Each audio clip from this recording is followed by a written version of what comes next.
Top legal eagle Harish Salve speaks his mind on an interview that former CJI D Y Chandrachud gave to BBC. Why speak to BBC about something which is a very sovereign function of the Supreme Court of India? That's the view of Harish Salve. I'm going to get you more details on that as he speaks to our Executive Editor, Legal Affairs, Riddhamanand Bharadwaj. All that and more. Let's begin with the headlines. Did the United States interfere in Indian elections? Bringing to you that clinches scoop in a few minutes from now, only on This Is Exclusive. The Soros bomb returns once again. BJP reiterates claim, says Congress and Soros hand in gloves. Top jurist Harish Salve calls for SIT probe into US aid's nefarious activities, playing that exclusive interview out in a short while from now.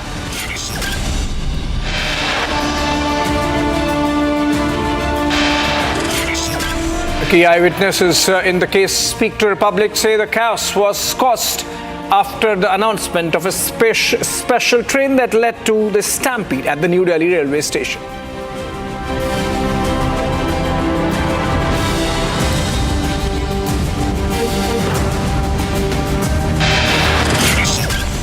And Union Railway Minister meets Home Minister Amit Shah, briefs him about the mishap that happened yesterday.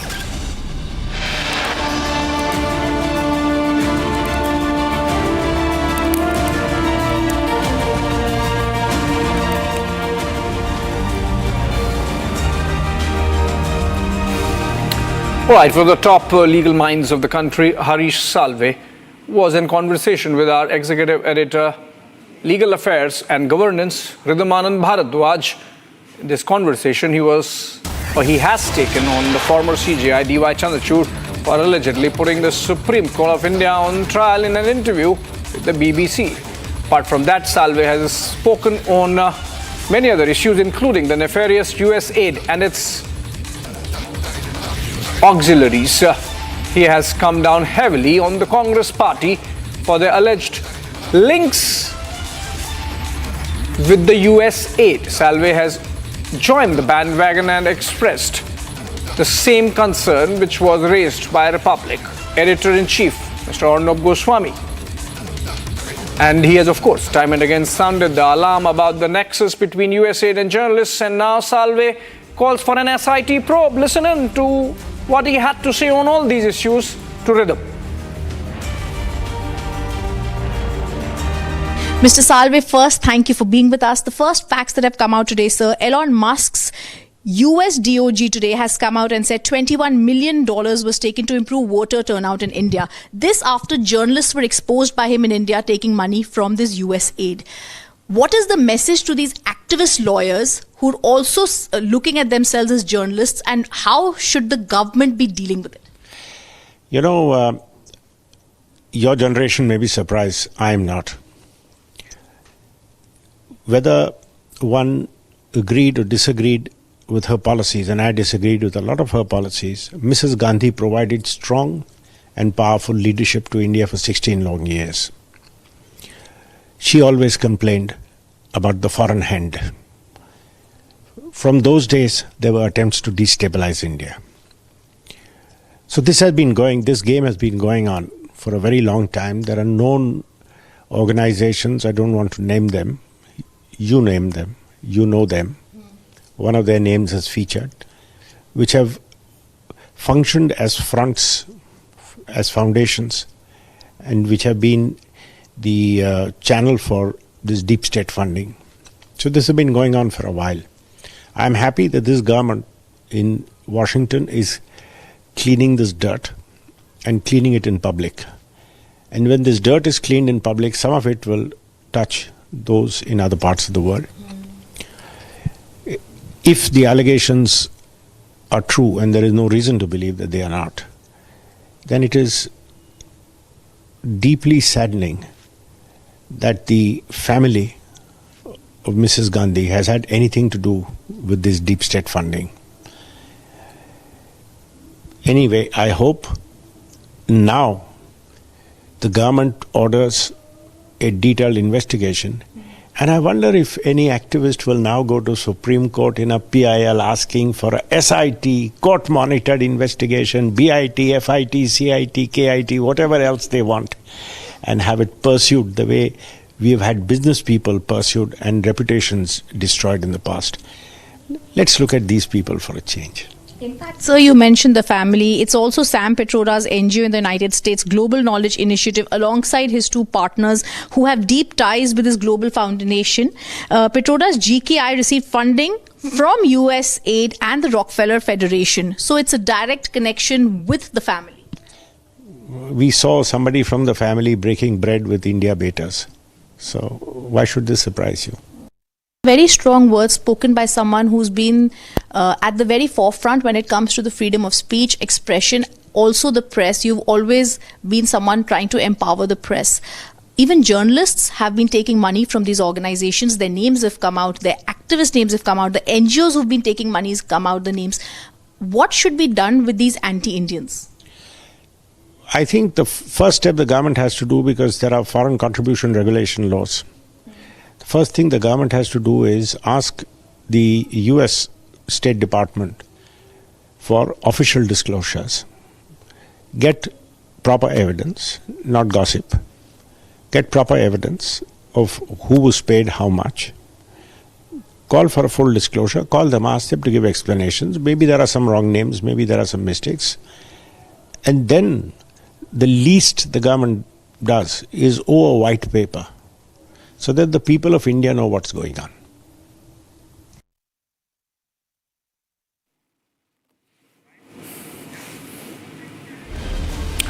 All right, moving on.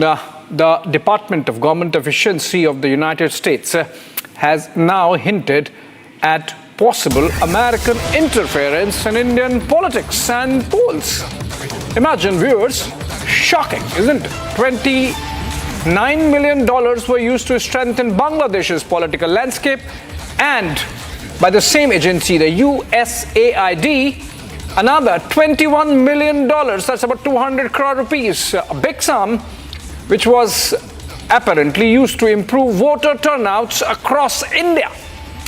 The sinister plot has now completely been exposed by American Department of Government Efficiency itself, which is helmed by Elon Musk. Now, the question is, with all the reports suggesting that via the George Soros Foundation, the US aid has been channelizing money with the aim of influencing democracy and politics in countries like India and Bangladesh and Pakistan and many others to fit in the United States agenda, should we believe that it was a deep state operation? I am going to be joined in by journalist Eric Ryan, and he's joining us live from Georgia in the United States. Very good evening from here, Eric, and a very early morning there. Thanks for sparing time and joining us. Much appreciated, Eric.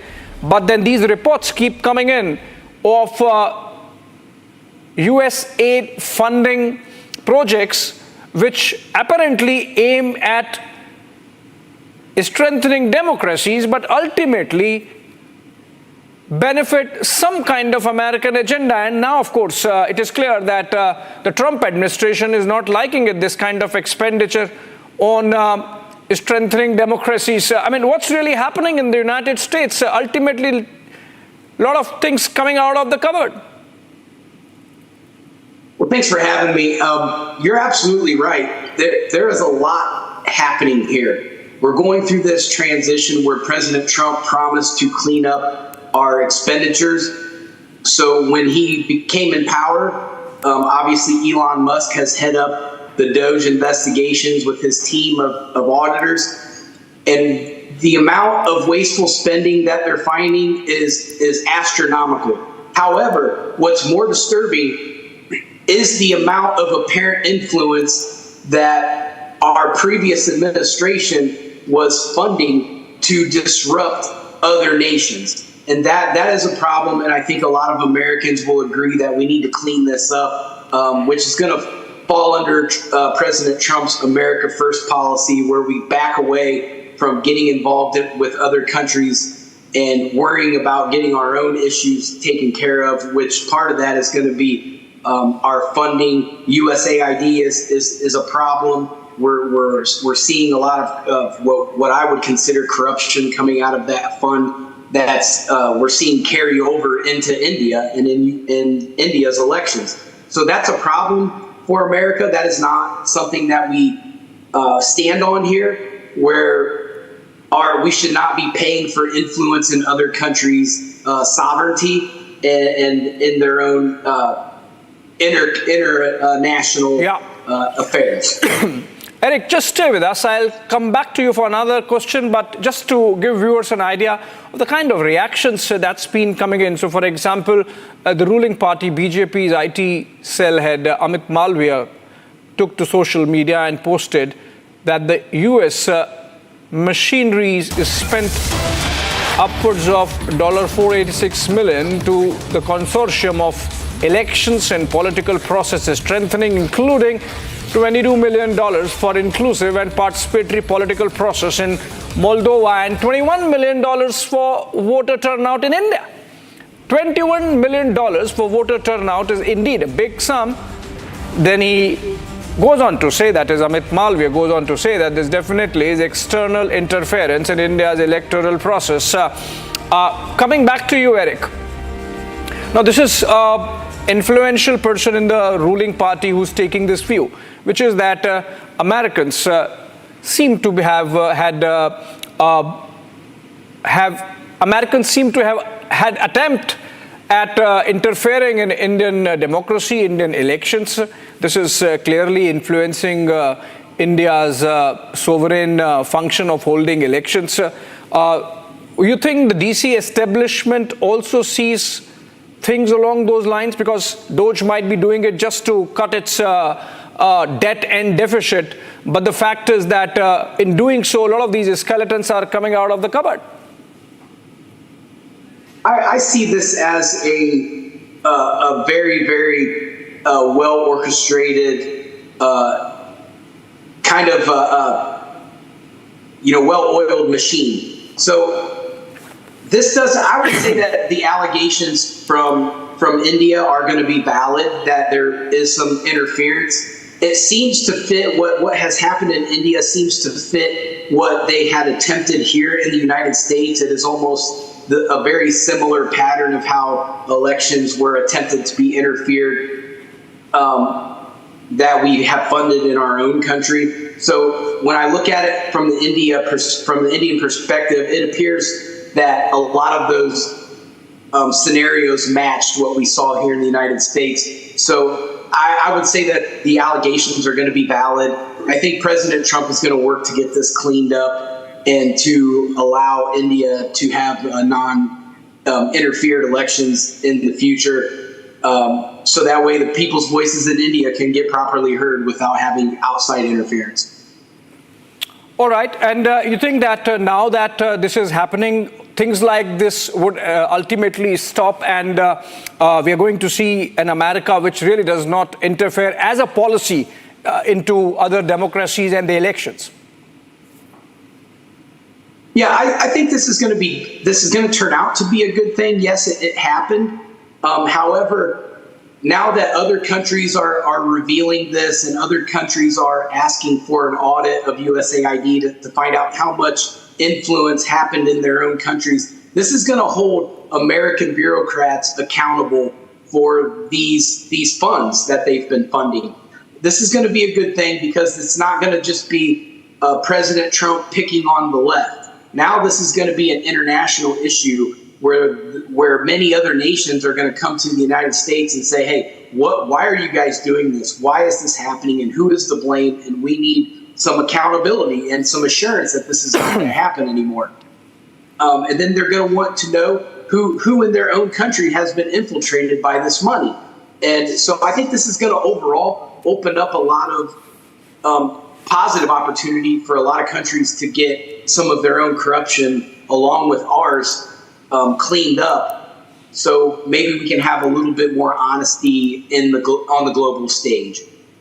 All right. Thank you so much, Eric, for joining us with that perspective from United States. Eric Rand, a journalist, joining us from Georgia. Thanks again, and much appreciated joining early morning from there. And on that, the Soros bomb essentially returns insofar as the democracy debate in India is concerned, with the BJP hinting at his involvement via the US AID grants.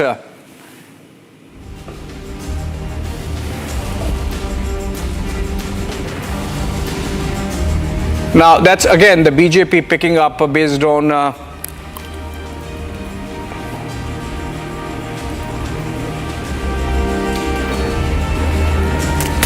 BJP picking up on the Doge information that attempts were made to influence elections in India and Bangladesh, and Amit Malviya suggesting that in 2012 under S.Y. Qureshi, the Election Commission in fact signed an MOU with a Soros organization, and it seems that it was aimed at getting Soros ecosystem access in some ways to the election machinery by which external forces could influence election outcomes in India. That's the suggestion from the BJP. But we go back to our big exclusive, which was the interview in which Harish Salve took on many questions. Doge was just one of them, but ultimately he also slammed the former Chief Justice of India, D Y Chandrachud,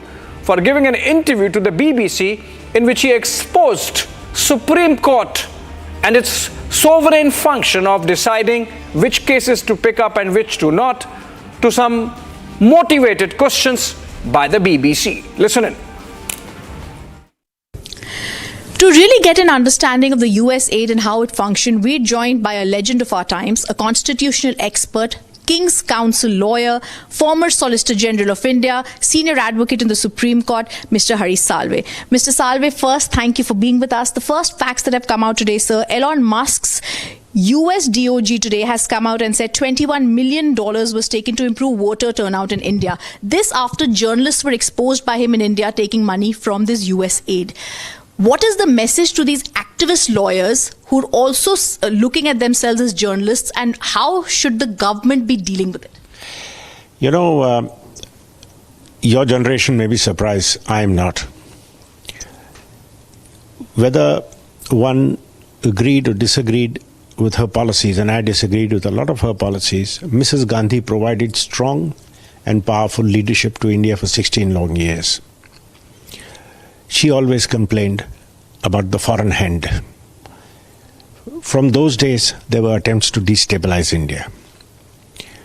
So this game has been going on for a very long time. There are known organizations, I don't want to name them. You name them, you know them. One of their names is featured, which have functioned as fronts, as foundations, and which have been the channel for this deep state funding. So this has been going on for a while. I'm happy that this government in Washington is cleaning this dirt and cleaning it in public. And when this dirt is cleaned in public, some of it will touch those in other parts of the world. If the allegations are true, and there is no reason to believe that they are not, then it is deeply saddening that the family of Mrs. Gandhi has had anything to do with this deep state funding. Anyway, I hope now the government orders a detailed investigation, and I wonder if any activist will now go to Supreme Court in a PIL asking for a SIT, court-monitored investigation, BIT, FIT, CIT, KIT, whatever else they want, and have it pursued the way we have had business people pursued and reputations destroyed in the past. Let's look at these people for a change.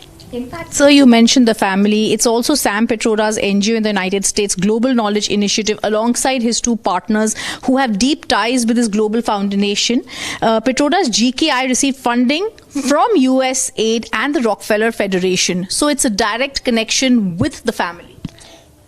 We saw somebody from the family breaking bread with India betas. So why should this surprise you?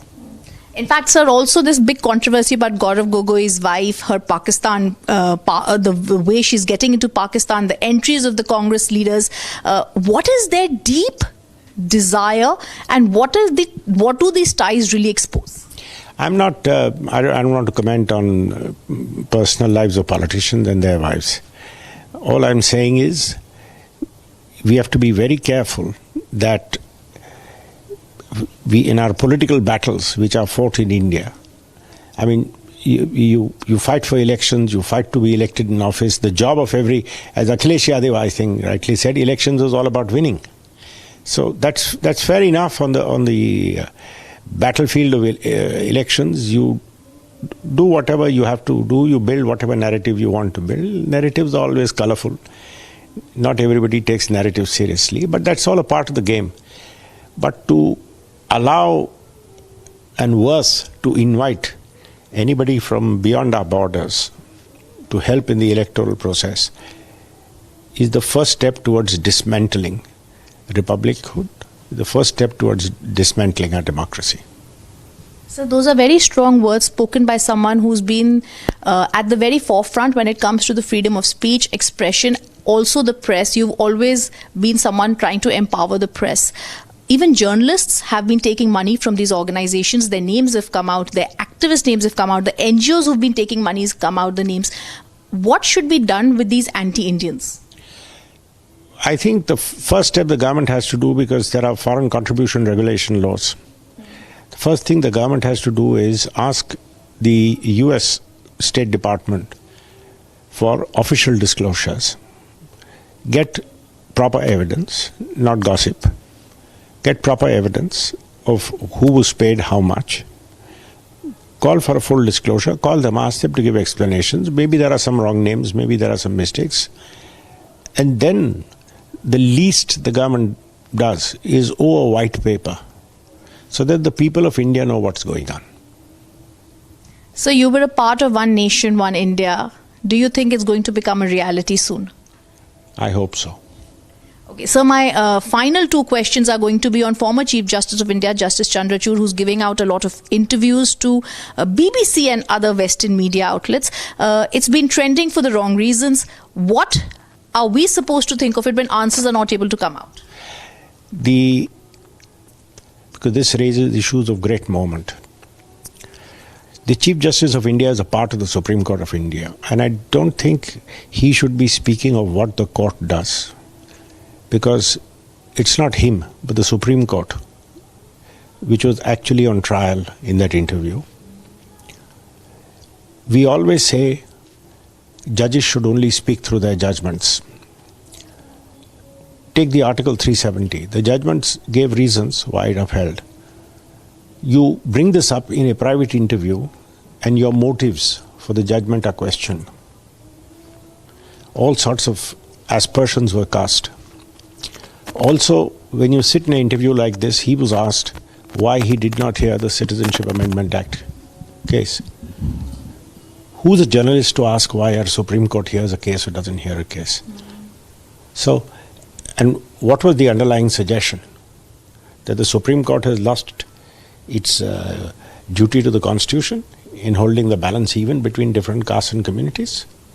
So this is the complete danger of giving interviews on judicial work. You want to give interviews on administrative work, on how you've introduced technology, how you're working on improving the lot of the complete near defunct legal system and where there are staggering areas.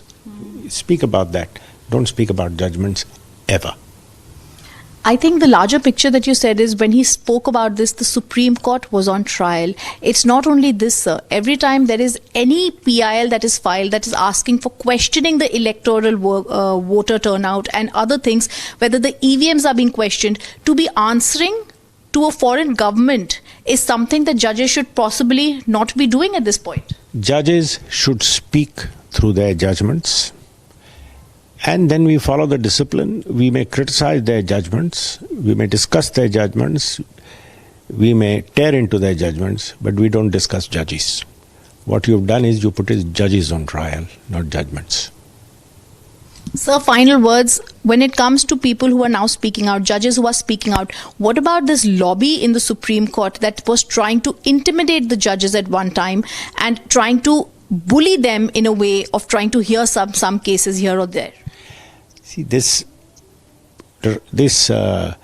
cut and thrust in the Supreme Court should remain inside the courtrooms and at worst gossiped about in the corridors of the Supreme Court, but not beyond. Don't take this seriously. Our judges are made of sterner stuff. They know how to deal with these people. Thank you, sir. Because what we've got a sense here right now is when the US aid is giving money to journalists or the family, there is a certain question that is now being put on how they want to destabilize India. The larger picture also that when it comes to interviews, it's to Republic TV they should be given rather than international rags. With Anup, I'm Rhythm in Delhi for Republic TV. इसको घर पे लगाओगे तो शादी का तो पता नहीं, पर घर पक्का नहीं टूटेगा।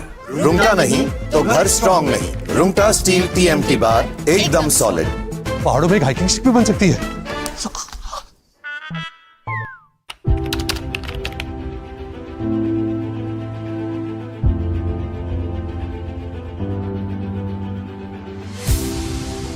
देखो बड़े लंबे समय तो मैं भी ਇਹ ਗੱਲਾਂ ਸਟੇਜਾਂ ਤੇ ਕਹਿ ਰਿਹਾ ਤੇ ਸਮਝ ਵੀ ਆ ਰਹੀਆਂ ਨੇ ਕਿ ਕੇਂਦਰ ਸਰਕਾਰ ਜਿਹੜੀ ਹੈ ਉਹ ਪੰਜਾਬ ਨਾਲ ਹਮੇਸ਼ਾ ਵਿਤਕਰਾ ਧੱਕਾ ਜਿੱਥੇ ਮੌਕਾ ਮਿਲੇ ਉਹ ਜਾਣ ਨਹੀਂ ਦਿੰਦੇ। ਪੰਜਾਬੀਆਂ ਨੂੰ ਬਦਨਾਮ ਕਰਨ ਦਾ, ਪੰਜਾਬ ਨੂੰ ਬਦਨਾਮ ਕਰਨ ਦਾ ਕੋਈ ਮੌਕਾ ਮਿਲੇ ਉਹ ਜਾਣ ਨਹੀਂ ਦਿੰਦੇ। ਔਰ ਭਾਵੇਂ ਉਹ ਕਿਸਾਨਾਂ ਦਾ ਮਸਲਾ ਹੋਵੇ ਉਹ ਪੰਜਾਬ 'ਚ ਪੰਜਾਬੀਆਂ ਦਾ, ਭਾਵੇਂ ਕੋਈ RDF ਦਾ ਪੈਸਾ ਰੋਕ ਲਿਆ ਹੈ ਨਾ, ਪੰਜਾਬ ਦਾ ਰੋਕਿਆ। ਤੇ ਹੁਣ ਜਿਹੜਾ ਨਵਾਂ ਇਹਨਾਂ ਨੇ ਕੀਤਾ ਸਾਜ਼ਿਸ਼ ਦੇ ਅਧੀਨ ਪੰਜਾਬ ਨੂੰ ਤੇ ਪੰਜਾਬੀਆਂ ਨੂੰ ਬਦਨਾਮ ਕਰ ਲਿਆ। ਜਿਹੜੇ ਅਮਰੀਕਾ ਤੋਂ ਟਰੰਪ ਸਰਕਾਰ ਬਣੀ ਤੇ ਉਹਨਾਂ ਨੇ ਡਿਪੋਰਟ ਕਰਨੇ ਸ਼ੁਰੂ ਕਰਤੇ ਜਿਹੜੇ ਵੱਖ-ਵੱਖ ਮੁਲਕਾਂ ਦੇ ਜਿਹੜੇ ਉੱਥੇ ਗੈਰ ਕਾਨੂੰਨੀ ਤਰੀਕੇ ਨਾਲ ਗਏ ਸੀ। ਤਾਂ ਪਹਿਲਾ ਜਹਾਜ਼ ਉਹਨਾਂ ਨੇ ਅੰਮ੍ਰਿਤਸਰ ਲਾਇਆ। ਤੁਸੀਂ ਉਸ ਵੇਲੇ ਮੀਡੀਆ ਸਾਰੇ ਮੌਜੂਦ ਸੀ ਅੰਮ੍ਰਿਤਸਰ, ਜਿਹਦੇ ਵਿੱਚ 33 ਗੁਜਰਾਤ ਦੇ ਸੀ, 33 ਹਰਿਆਣੇ ਦੇ ਸੀ, 30 ਪੰਜਾਬ ਦੇ ਸੀ, 2 ਮਹਾਰਾਸ਼ਟਰ ਦੇ ਸੀ, ਇੱਕ ਮੇਰੇ ਖਿਆਲ ਚ ਉੱਤਰਾਖੰਡ ਦੇ ਸੀ। ਤੇ ਚਲੋ ਪਹਿਲਾ ਜਹਾਜ਼ ਉਹਨਾਂ ਲਾ ਲਿਆ, ਪਤਾ ਨਹੀਂ ਕੀ ਕ੍ਰਾਈਟੇਰੀਆ। ਹੁਣ ਦੂਜਾ ਜਹਾਜ਼ ਆ ਰਿਹਾ ਜੀ। ਦੂਜਾ ਜਹਾਜ਼ ਵੀ ਕਹਿੰਦੇ ਅੰਮ੍ਰਿਤਸਰ ਉਤਰੂਗਾ ਜੀ ਕੱਲ ਨੂੰ। ਕਿਉਂ ਜੀ? ਅੰਮ੍ਰਿਤਸਰ ਚੁਣਨ ਦਾ ਕ੍ਰਾਈਟੇਰੀਆ ਦੱਸੇ ਮੈਨੂੰ ਕੇਂਦਰ ਸਰਕਾਰ, ਮਿਨਿਸਟਰੀ ਆਫ ਐਕਸਟਰਨਲ ਅਫੇਅਰਸ, ਵਿਦੇਸ਼ ਮੰਤਰਾਲਾ। ਅੰਮ੍ਰਿਤਸਰ ਨੂੰ ਕਿਉਂ ਚੁਣਦੇ ਹੋ ਤੁਸੀਂ? ਬਦਨਾਮ ਕਰਨ ਵਾਸਤੇ ਚੁਣਦੇ ਹੋ, ਪੰਜਾਬੀਆਂ ਨੂੰ ਬਦਨਾਮ ਕਰਨ ਵਾਸਤੇ ਚੁਣਦੇ ਹੋ ਤੁਸੀਂ।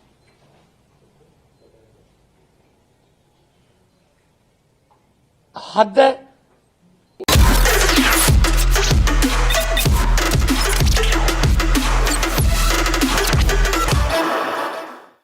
Hi there, welcome back after a short hiatus. With both the union budget and the Delhi election results falling over the weekends, we had to take a short break. This week has seen some crazy global geopolitical developments. The United States has led that churn both within and outside. From scanning government expenditure on transgender toilets in Peru, apparently with US taxpayer money, to telling Ukraine bluntly to fend off for itself. As America smokes the peace pipe with Russia, it has been one hell of a week. Pegging on the US-AID debate, I bring to you a deep dive on what's up with Uncle Sam and its larger relationship with the rest of the world. Also, what began as artificial is getting intelligent. The developments in AI are threatening to flip humanity into a disruption like no technology has done since the invention of fire or the wheel. Definitely not since first industrial revolution. Time for a hard look at the geopolitics of AI and where India stands on this front. Let's get going.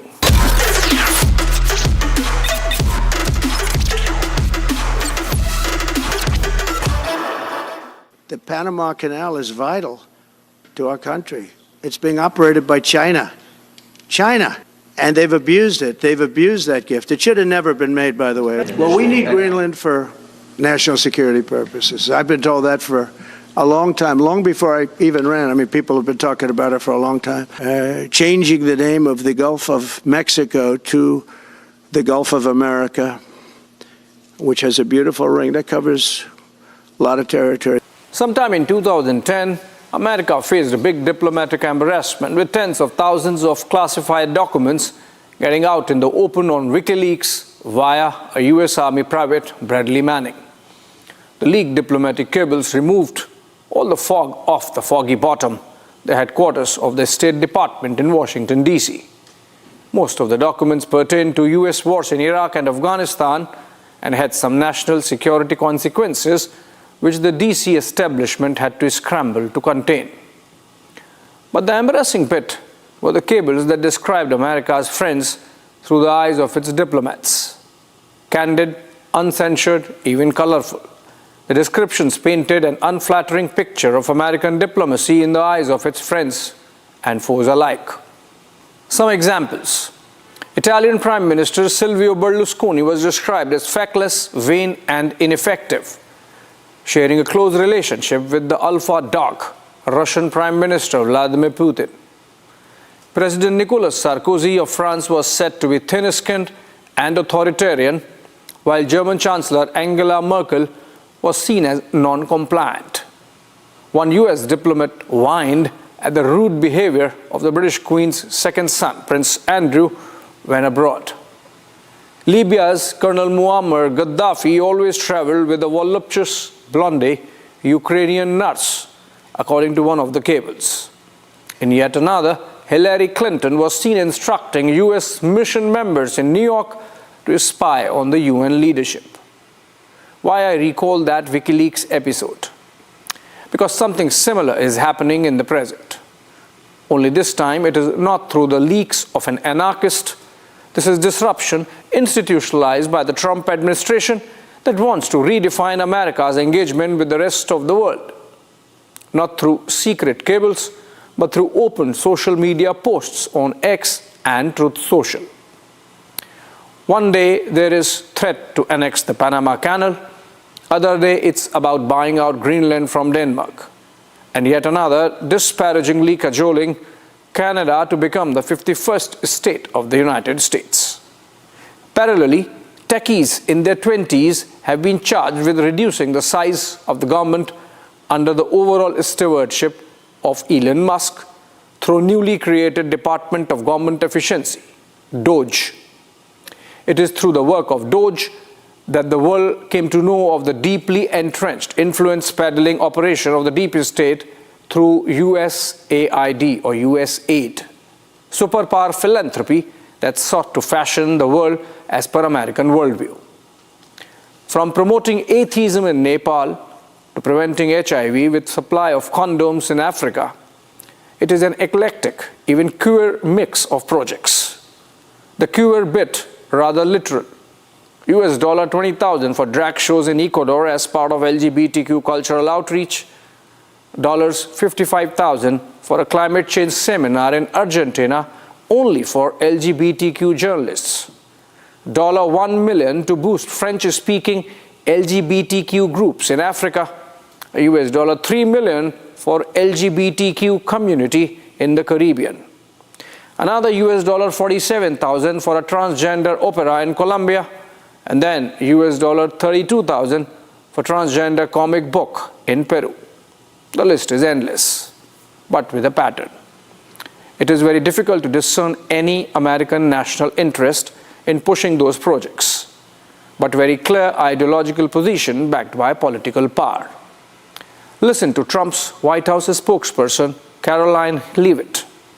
And here's the reason why Elon Musk and others have been taking a look. Because if you look at the waste and abuse that has run through USAID over the past several years, these are some of the insane priorities that organization has been spending money on. $1.5 million to advance DEI in Serbia's workplaces, $70,000 for a production of a DEI musical in Ireland, $47,000 for a transgender opera in Colombia, $32,000 for a transgender comic book in Peru.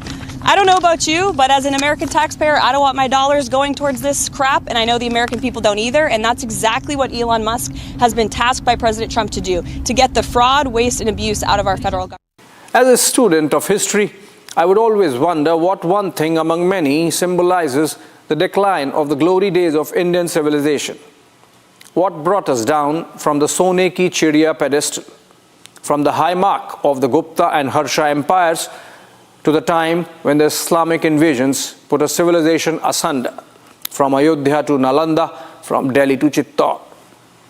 Apart from the ruins, there's one remnant, the Khajuraho temples built by the Chandela kings, their building coinciding with the collapse of the Indian state amid the invasions.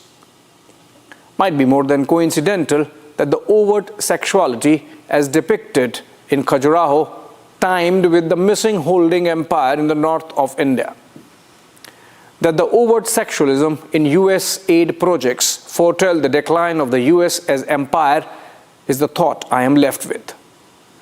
Might sound like pop sociology, but look at some of the incidents in America this past week alone. A military helicopter collides with a landing civilian aircraft over the Potomac in DC, killing all on board. Next day, an air ambulance crashes into a mall in Philadelphia with no survivors. Aircraft carrier USS Harry S. Truman collides with a merchant ship in the Mediterranean. The plane carrying Secretary of State Marco Rubio is forced to return to Joint Base Andrews after takeoff as it develops a technical snag. Rubio takes another plane to reach Germany for his participation in the Munich security dialogue. These are seemingly unrelated incidents, but there's a common thread. You can see a society betraying anxiety. There's a visible infrastructure collapse on the physical side, and then there is a psychological manifestation of those anxieties. It took a while for the Americans to realize that the world pocketed the money and went on to do its own thing. All the regime change, the hubris associated with influencing events of sovereign countries, propping dictators, demolishing democratically elected governments, did not prevent the inevitable slide. One stark example: US aid funded a project for strengthening democracy in Pakistan through its political parties. Money is spent, $21.5 million, or roughly 400 crores in Pakistani rupees. Result: two of the three main political parties, the PPP and PMLN, are family-run enterprises. Leader of the third, PTI, is in jail. The Pakistan Army continues its proxy rule. Pakistan remains the strongest friend of China in the region and the single biggest reason outside of Afghanistan for all the bleeding of America in the last 20 years. So, from Panama to the Gulf of Mexico, now Gulf of America, from the border wall to Greenland, every bit of what Trump has said or done since his election victory reflects the anxieties of a power in decline trying to reverse the tide. They are not the land grab of an expansionist power. They are more like castling, moat building to beef up national security. Doge is about bringing back fiscal prudence before debt cripples economy. Tariff wars are about getting off the high pedestal and look for equality in the Committee of Nations. US aid rollback is the rolling back of the Marshall Plan mindset with which the post-World War II America engaged with the rest of the world. No more paying from its pocket to buy influence. No more immigration at the expense of chaos at home. No more outsourcing at the expense of job losses in the national economy. A day before Trump's phone call with Putin, Defense Secretary Pete Hegseth set the stage, announcing that NATO membership for Ukraine was off the table, and that if it wanted those territories it lost to Russia in war since 2014, it better did of its own resources. United States was not available to absorb the costs. Simply put, Europe is no more an American protectorate. Fend for yourself. In a recent podcast with broadcaster Megyn Kelly, Trump's new Secretary of State, Marco Rubio, said that America was now in a multipolar world with multiple great powers in different parts of the world. He also said that the post-war global order is not only obsolete, but was being used against the US. Basically, what Rubio meant was that the days of US attempting to run the world were over. To each their own. Hegemony had to end someday, just that Trump's America is choosing to end it on its own terms. A post-American world brought to you by America itself. Moving on now for the next one. Prime Minister Narendra Modi attracted global attention from unlikely quarters this week. The world of artificial intelligence took note of an anecdotal reference he made to bias in AI during his speech in Paris as co-chair of the AI Action Summit organized by France. Listen to this. Friends, let me begin with a simple experiment. If you upload your medical report to an AI app, it can explain in simple language, free of any jargon, what it means for your health. But if you ask the same app to draw an image of someone writing with their left hand, the app will most likely draw someone writing with the right hand.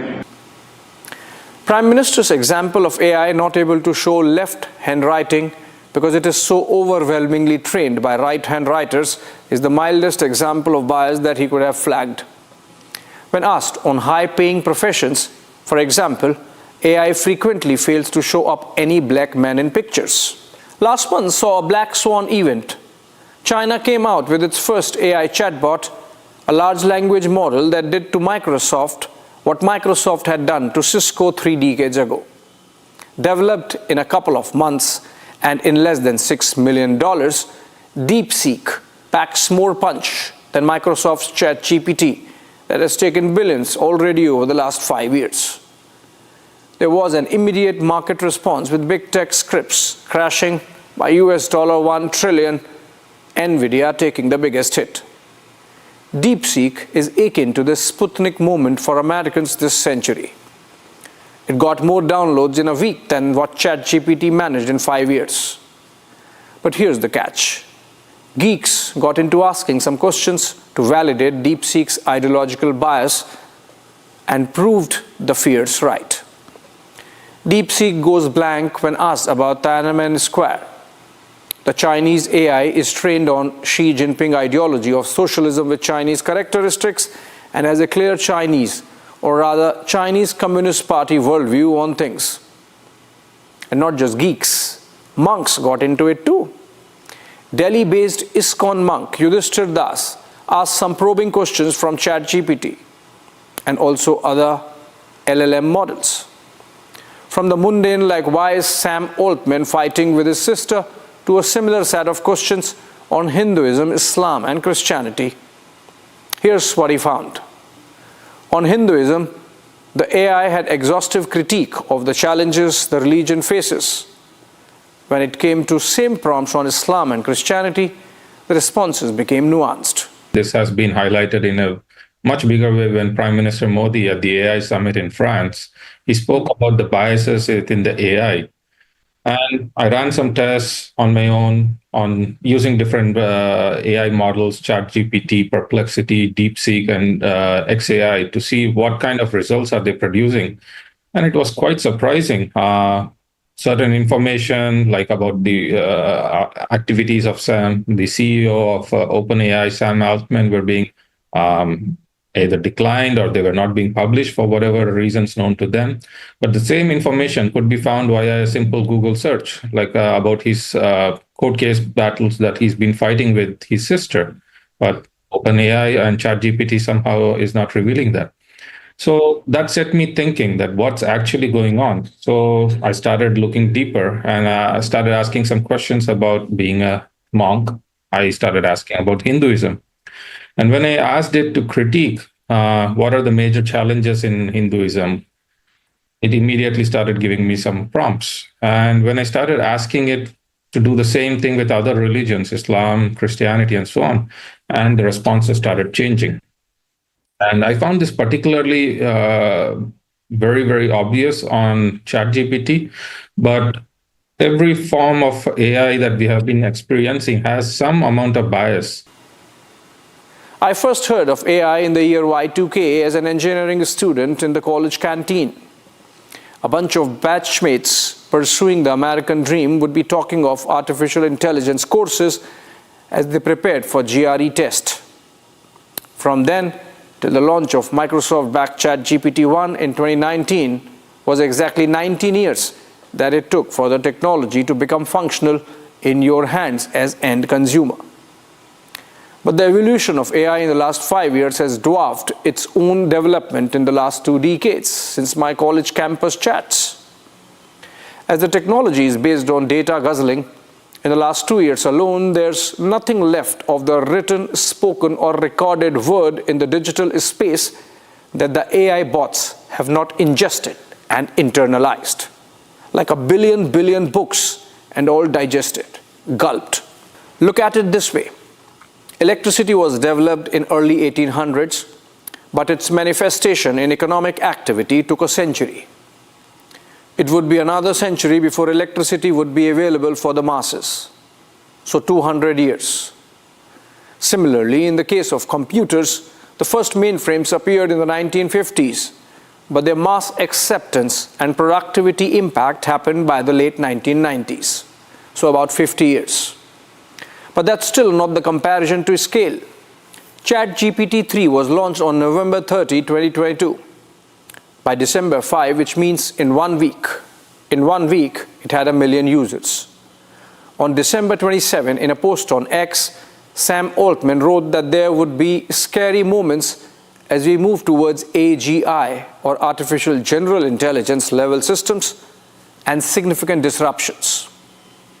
On March 21, 2023, Bill Gates wrote a blog announcing the age of AI had begun. By mid-2024, the Stanford Institute for Human-Centered AI said that AI systems had hit human-level performance in areas like language understanding and competitive-level math. White House called for a meeting of Big 7 AI firms, asked for self-regulation and watermarking of AI content, and the Biden administration followed it up with an executive order that sought to put restraints on the tech, safety tests for developers, and submission of results before the government. Months later, at a UK government-organized AI summit in Bletchley Park, outside of London, famous for Alan Turing's breaking of the code of Enigma machines, thus paving the way for a lead victory in World War II, Elon Musk cautioned that AI might soon exceed human intelligence. He said, digital superintelligence is one such area where the government must have a role. Having a referee is a good thing like in sports. AI is the most disruptive force in history, unquote. As we are already seeing from DeepSeek to ChatGPT, The ideological allegiance makes AI a potential propaganda tool, and hence the need for bias cleaning and neutrality screening. Ahead of the elections in the United States last year, a bipartisan group of experts from the field of journalism, psephology, election officials, and techies launched what came to be known as the AI Democracy Project. They tested LLMs for questions that voters might ask of themselves before deciding whom to vote for. The AI bots failed ideological bias test 50% of the time, and 40% responses were deemed harmful for democracy. Closer home, the just concluded Delhi election was perhaps the first that saw some rudimentary use of AI videos as party propaganda. Aam Aadmi Party used a video in which Arvind Kejriwal is seen getting blessed by Constitution Father Baba Saheb Ambedkar. This was in the backdrop of the comment made by Union Home Minister Amit Shah while participating in the Constitution Day debate in Parliament. BJP hit back with a video of its own, and we know the results already. But the whole point is that there's a potential, both positive and negative, against which we need to be forewarned and forearmed. Just to give you an idea, ChatGPT's latest version, which has acquired a measure of autonomous thinking, was tasked with cracking a CAPTCHA puzzle. You know, the ones you are asked to solve before logging into your bank accounts, for example. The AI bot couldn't do it directly, but had the smarts to approach an online service that provides human assistance on puzzle solving for help. It does not end here. The human got suspicious as to why would someone need help for CAPTCHA and sought to know if this was a robot. The AI bot immediately cooked up a false reply, saying that no, it was not a robot, a human with impaired vision seeking help. Imagine, it is already in the danger zone. The last thing you want is for the Chinese to inoculate American or Indian digital space via computers and phones to influence and control our activities as per their philosophy. A recent report by think tank RAND Corporation found that the impact of AI is going to be so dramatic that nations could see their power rise or fall depending on how they harness and manage the development of the technology. It is a race against time. We need legal frameworks that integrate all the rules and laws to make sure that 1, humans control AI, and 2, that it is shielded from Xi Jinping bias. Then, of course, would come the question of injecting ethics. The AI bot that lied about being a robot to solve the CAPTCHA needs to be told that lying is bad. That's an interesting space to watch, and I shall keep coming back to it. Thanks for watching.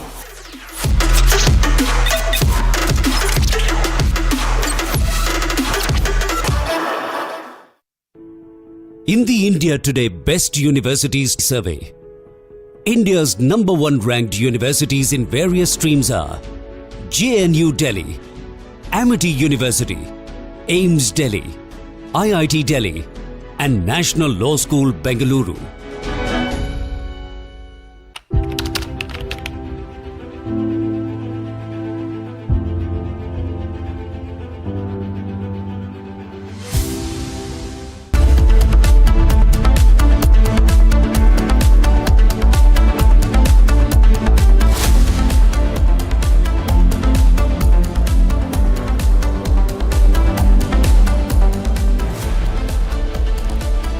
Good evening, ladies and gentlemen.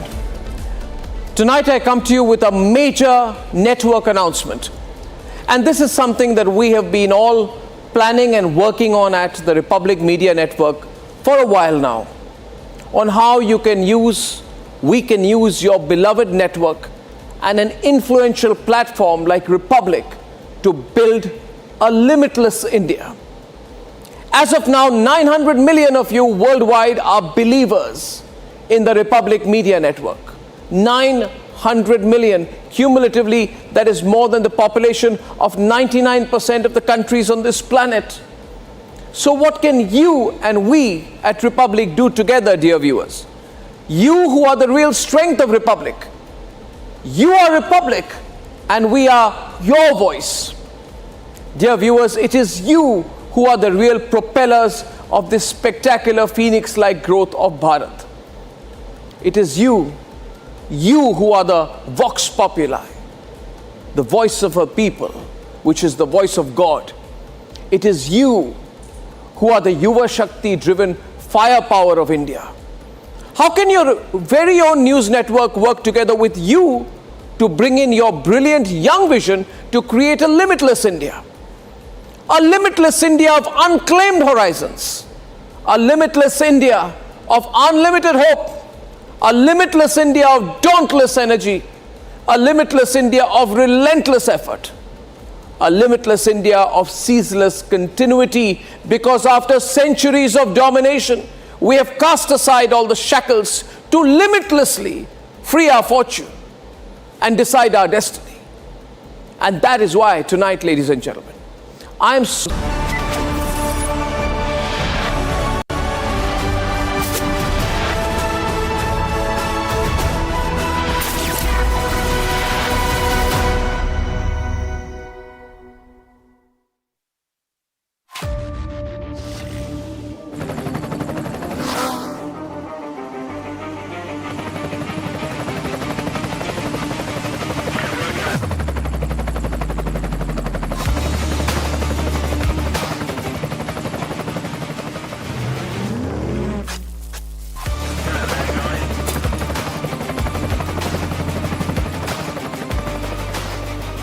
Director, the taste of success.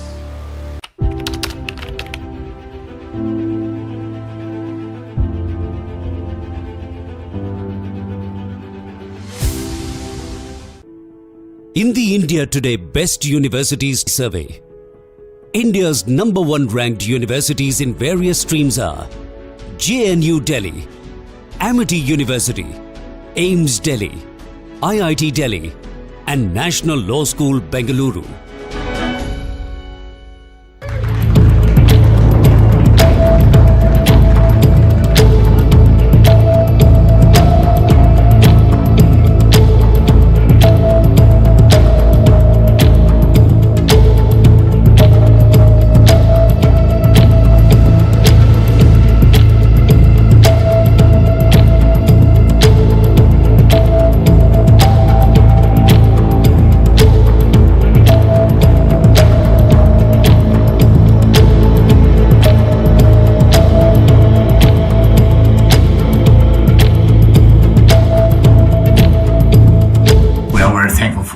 American support, President Trump. We have good conversation today.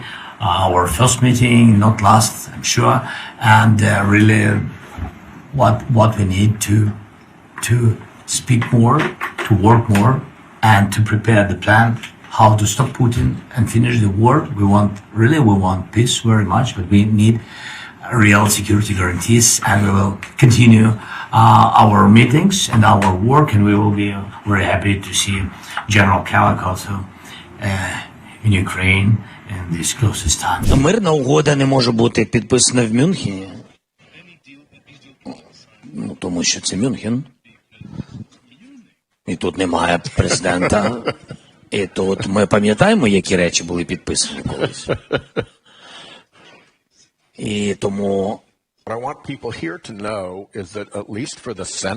мирна угода може бути тільки план про закінчення війни, який передусім повинен бути проговорений і підтриманий між Україною, президентом, і Сполученими Штатами, виключно президентом. Також обов'язково треба важлива роль для країн Європи, тому що ми говоримо про гарантії безпеки як головний момент в будь-якому документі про припинення війни або закінчення війни, гарантії безпеки для України, для всієї Європи. І Україна є частиною вже Європи і буде частиною рівноправною Європейського Союзу.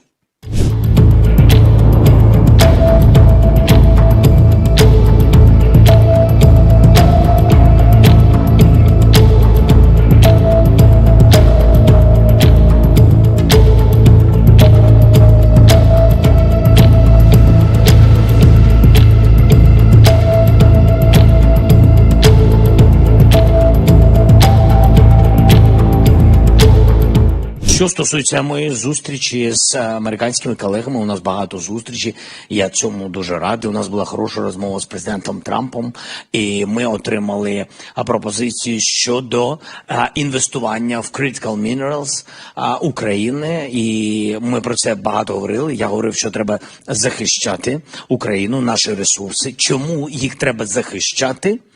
А якщо ми говоримо прагматично, а не тільки про безпеку Європи, хоча я вважаю, що безпека Європи передусім, і люди – це пріоритет, але говорити можна і фінансово, прагматично. Коли ми говоримо про захист наших ресурсів, щоб вони не попали в руки повністю окупаційній Росії і також їх союзникам, треба все це захищати.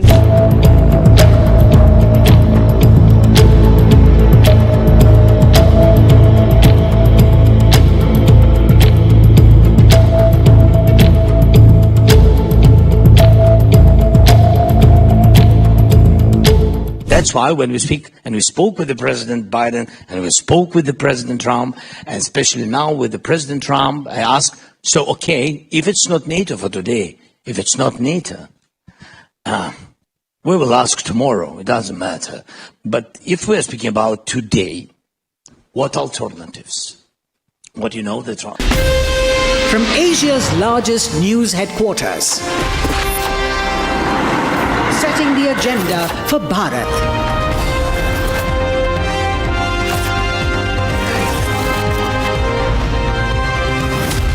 You're watching Republic.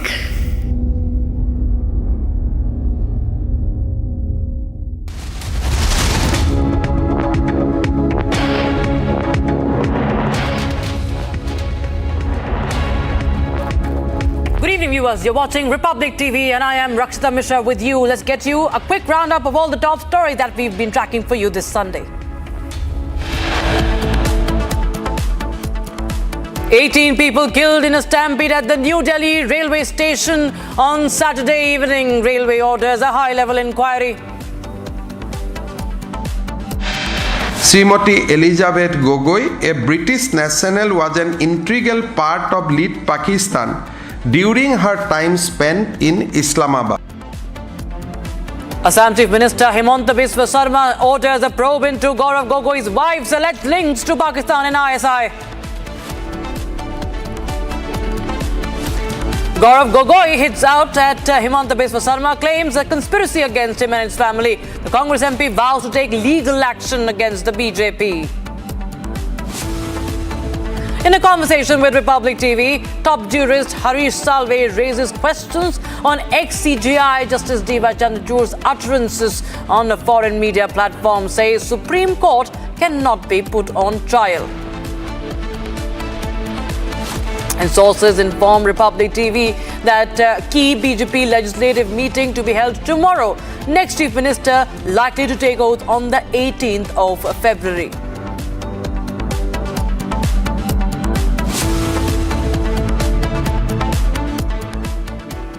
Hi viewers, we start with the breaking news coming in from the national capital. This is over the Delhi government formation, and according to sources, the oath-taking ceremony of the next Chief Minister of Delhi is likely to take place on the 18th of February. The legislative party meeting of the BJP will take place tomorrow, and a day later, that is day after tomorrow, we can see the oath-taking ceremony happening. So tomorrow is the day when we expect that big announcement to be made. Tomorrow, the leader of a legislative party will be elected, and the oath-taking ceremony is likely to take place at the Ram Leela, is likely to take place on the 18th of February. That's the big update we're getting in right now. Delhi to have one Chief Minister as per sources and two Deputy Chief Minister. Aishwarya Kapoor, Executive Editor for Politics, joins us on the phone line for more. Aishwarya, big update coming in. We can expect announcement for the next Delhi Chief Minister tomorrow. Well, that's right. That's what we are being told by our sources. Announcement is not tomorrow. Announcement is expected either late night tomorrow or early morning tomorrow, or basically early morning day after. Swearing in, what we are being told, could very well happen day after. What we are being categorically told by our sources that one CM and two deputy CMs in Delhi.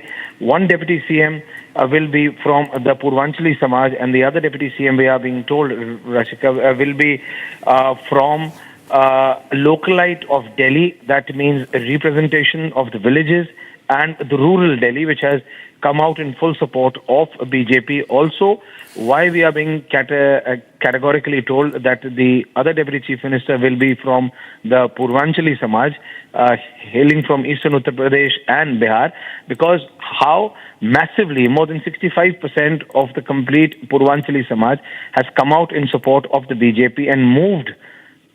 And there is an en masse movement from the Aam Aadmi Party to the BJP. So BJP wants to keep that vote bank consolidated. And hence we are being told that for the first time in Delhi, BJP could very well move for a format of one CM and two deputy CMs respectively. Back to you, Rachel. Thank you so much, Aishwarya Kapoor, for joining us with those details on that big development. Republic TV continues to get you more updates on that, viewers, as the key BJP meeting is tomorrow, and we'll be tracking that for you. And now we have some other news that we're tracking. This is from Assam, viewers. The Assam government has now ordered a probe into the sensational and alleged Gogoi-Pakistan link.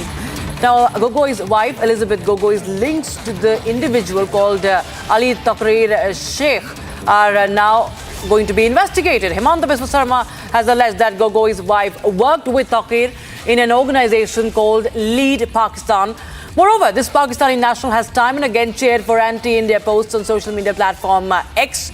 And a big announcement that has been made by Hemanta Biswa Sarma that a probe is being ordered into Gogoi-Pakistan link. We have reactions coming in from Hemanta Biswa Sarma and Gaurav Gogoi himself.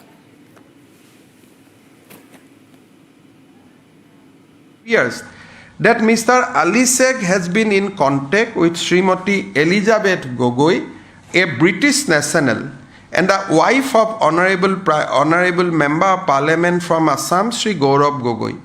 Apart from his engagement with the government of Pakistan, Mr. Ali Sheikh has also founded Lead Pakistan, a non-profit organization working in the field of climate change.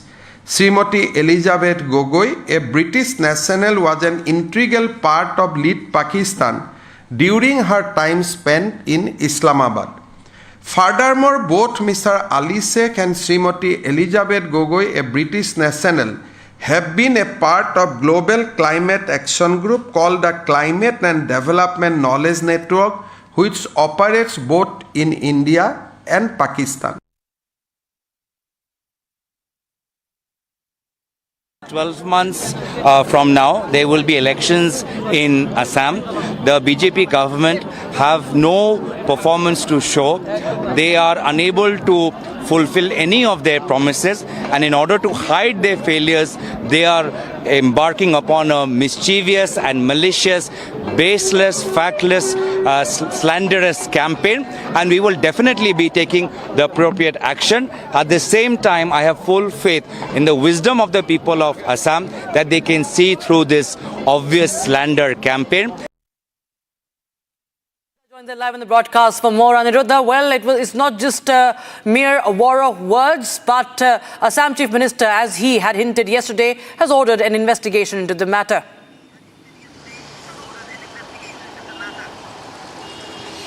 Yes, Rakshita, Assam Chief Minister has pointed out very clearly that it has nothing to do with politics. All this investigation that has been ordered, it is looking into the national security aspect, and there is nothing political. And in this regard, he has said that he will also be writing to the AICC President Mallikarjun Kharge and Assam Pradesh Congress President Bhupen Bora, informing that there is no political intent behind this investigation which is being ordered.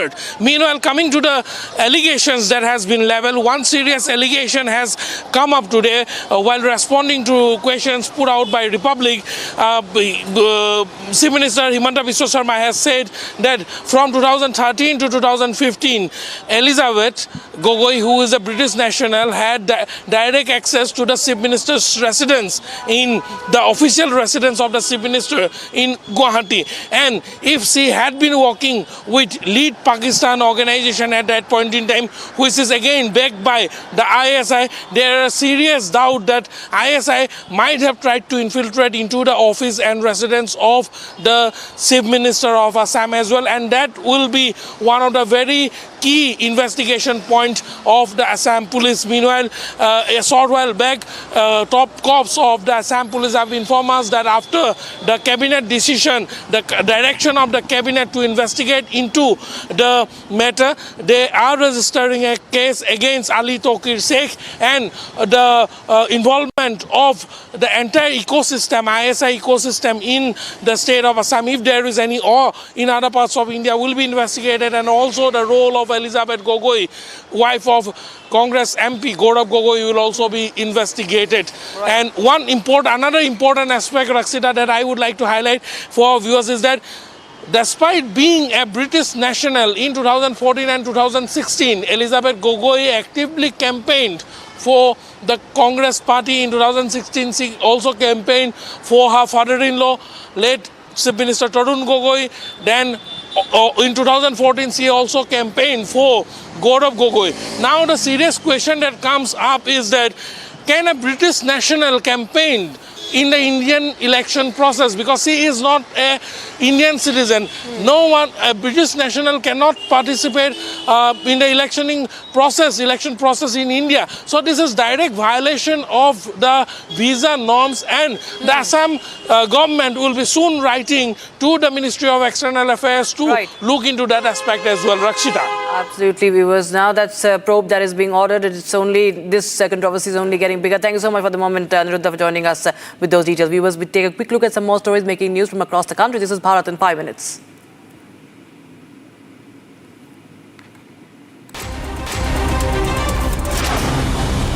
The majority of the victims who sustained injuries in the New Delhi railway station stampede have suffered lower limb injuries, while others suffered from bone injuries, as per the official sources.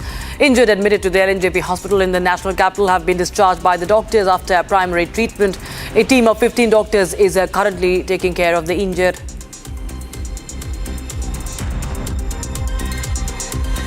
चार bodies सौंप दी गई. एक body में थोड़ा issue था, तो उनके husband शायद आने में थोड़ा टाइम लग रहा था.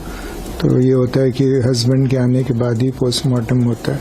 तो होपफुली आगे होंगे तो उनके आने के बाद पोस्टमार्टम होके एंड देन फिर उनको भी सौंप दिया जाएगा.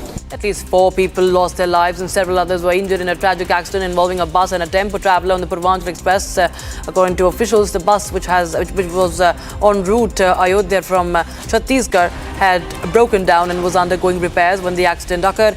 A tempo traveller, also heading towards Ayodhya, rammed into the stationary bus at high speed.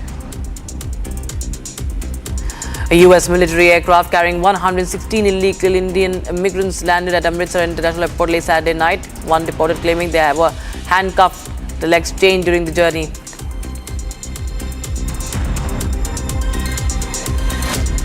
The RSS chief has called for unity.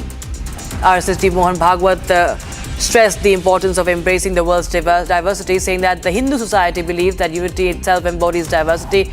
Addressing an RSS program in Bardhaman, Bhagwat reiterated the need for unity within Hindu society.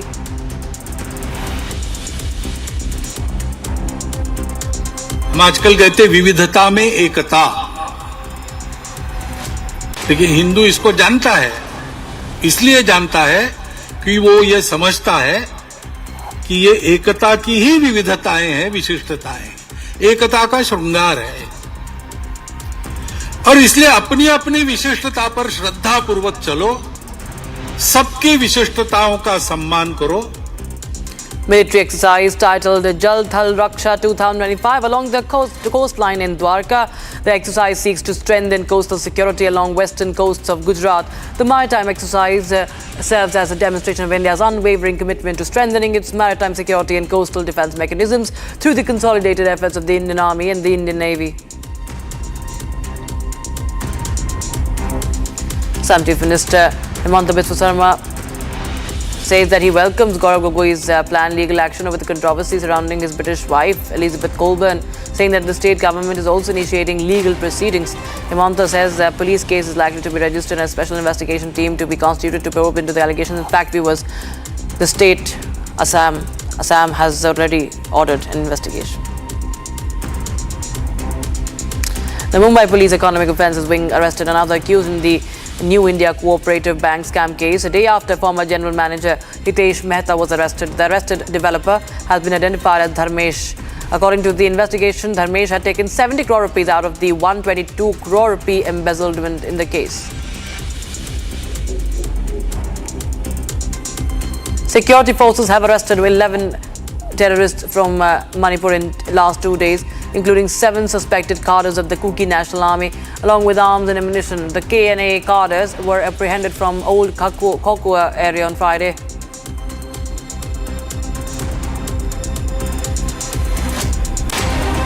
Alright, listen to the short break, viewers, but we continue to track all the reactions that are coming in. In fact, we'll also tell you what Harish Salve has to say in a conversation to Republic TV as he questions ex-CJI Justice D Y Chandrachud's utterances on a foreign media platform, saying that the Supreme Court cannot be put on trial.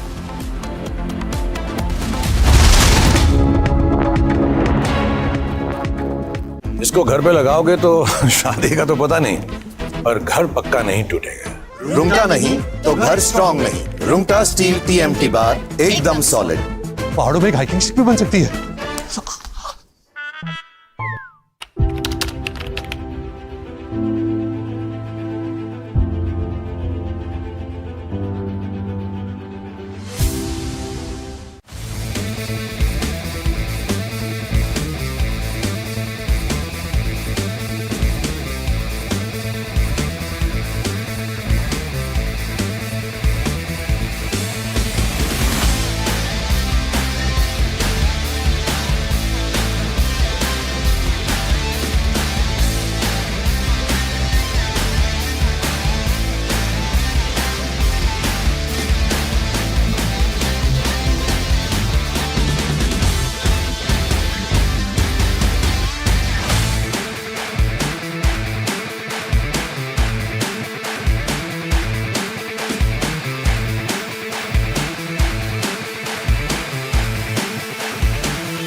Team India is all set to embark on a special journey yet again, the journey of reclaiming the coveted Champions Trophy. It has been almost 12 years since India last won the Champions Trophy, and they... Welcome back, viewers. Just moments after the news broke about the stampede at the New Delhi railway station, many top leaders in Delhi rushed to the New Delhi railway station, and the hospitals took stock of the situation, taking the victims and treating them, rescue operations. And amongst them, viewers, the people who visited was Delhi Lieutenant Governor Vinay Saxena, and also BJP leader Viren Sachdeva, and even Lok Sabha Speaker Om Birla. Here's all that happened last night, as 18 people had died, 11 people had been injured. Who is responsible is the big question.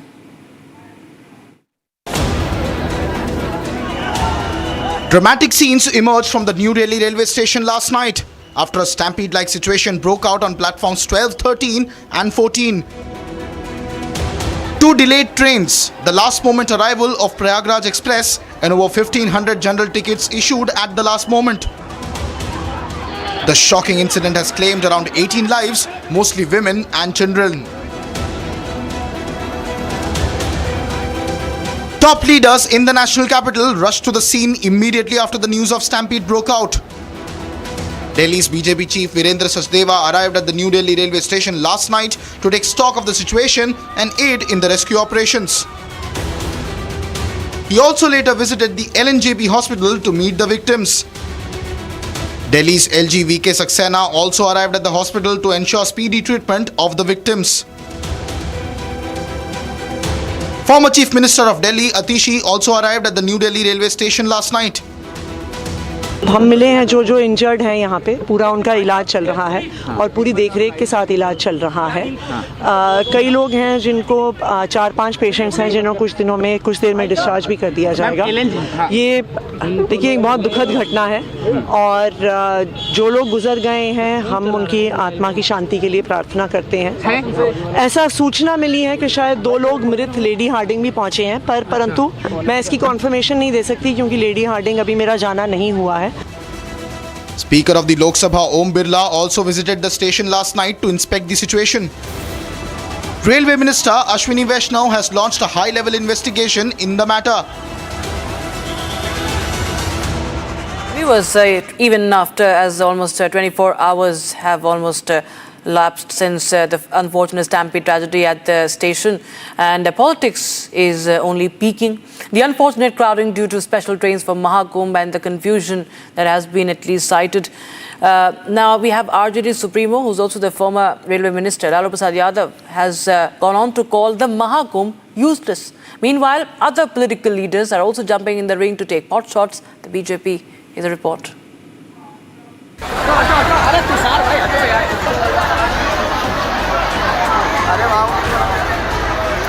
Less than 24 hours after the unfortunate tragedy at the New Delhi railway station, which led to a stampede that claimed 18 lives, politics over the incident has already begun. It all started last night when massive crowds gathered on the New Delhi railway station for boarding the Prayagraj Express. The sudden surge of passengers amid sources indicating last-moment change of platforms, over 1,500 general tickets issued at the last moment, are amongst various reasons being probed behind the tragedy.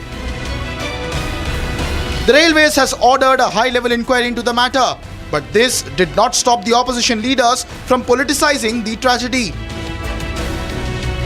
In the most shocking manner, RJD Supremo and former Railways Minister Lalu Prasad Yadav blamed the Mahakumbh, calling it quote-unquote useless. अरे सब कुंभ का क्या कोई मतलब है, फालतू है कुंभ। बहुत दुखद हुआ है, एकदम लापरवाही है कांग्रेस के। रेल मंत्री को इस्तीफा करना चाहिए, जिम्मेदारी लेना चाहिए। बहुत बड़ी हादसा हुआ। कुंभ में भी भगदड़ हुआ था सर। कुंभ में भी हुआ, कुंभ आस्था का जगह है, आस्था का जगह है, लोग जाते हैं। दोषी कौन है सर? दोषी गवर्नमेंट है, गवर्नमेंट को। Not just that, AIMIM chief Asaduddin Owaisi also called the entire tragedy a BJP cover-up. Leader of opposition Rahul Gandhi too called the entire tragedy a failure of the government and blamed the insensitivity of the administration. Aam Aadmi Party leader and former Deputy Chief Minister of Delhi Manish Sisodia also entered the political arena with a jibe, calling the government Aapda Sarkar. Amidst this, Union Minister of Railways Ashwini Vaishnav is likely to chair a meeting at Rail Bhavan.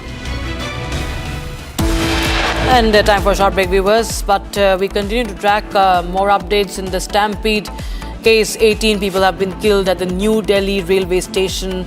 Railway has ordered a high-level inquiry. Investigation underway.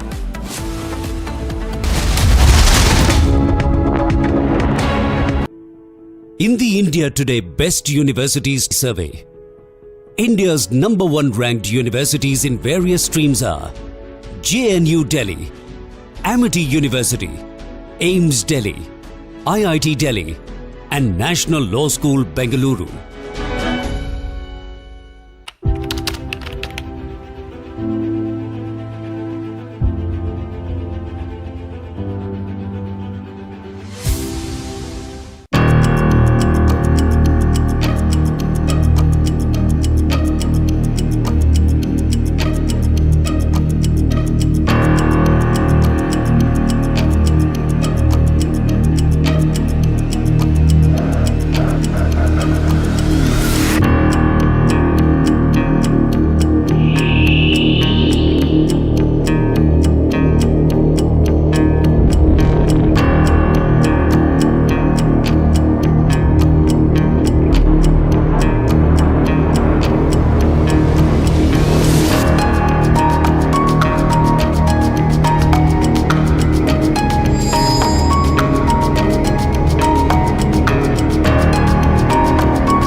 Hi there.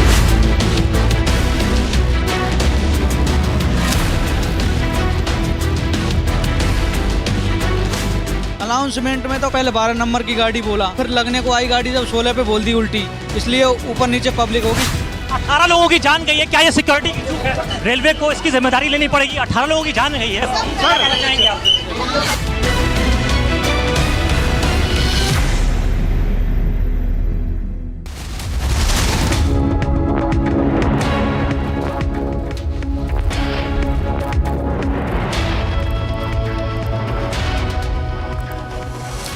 Hello and welcome. You're watching Live and Breaking. I am Tanisha Avasti. We have lots lined up for you on this bulletin, starting from the Delhi Stampede case to the controversy that former Chief Justice of India D Y Chandrachud is in after giving an interview to BBC. We'll get you all that and much more on this edition. But first, the headlines.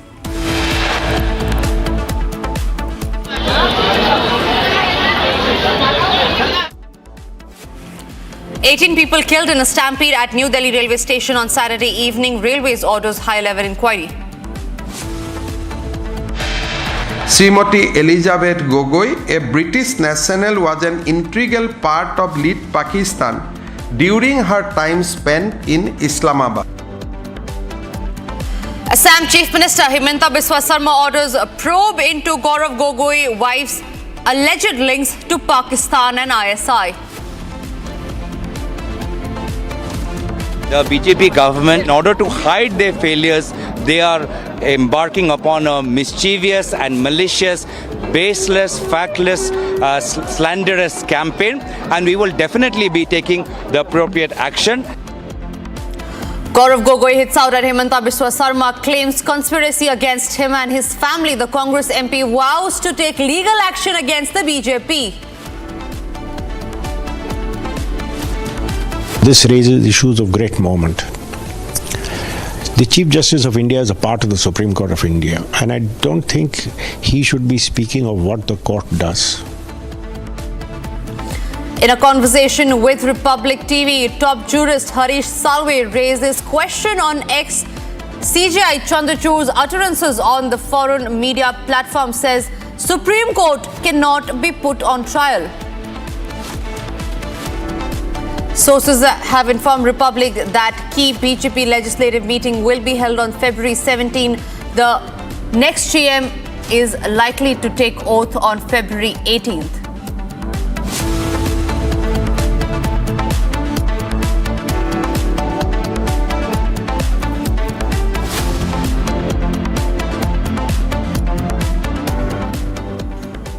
Now, amid a political firestorm after deadly crowd crush at the New Delhi railway station that claimed around 18 lives and left nearly 11 injured, the focus shifted to the lapses and the many unanswered questions. While there are many questions if death could have been avoided through better crowd control and management, some obvious lapses came to the fore. Take a look at this report.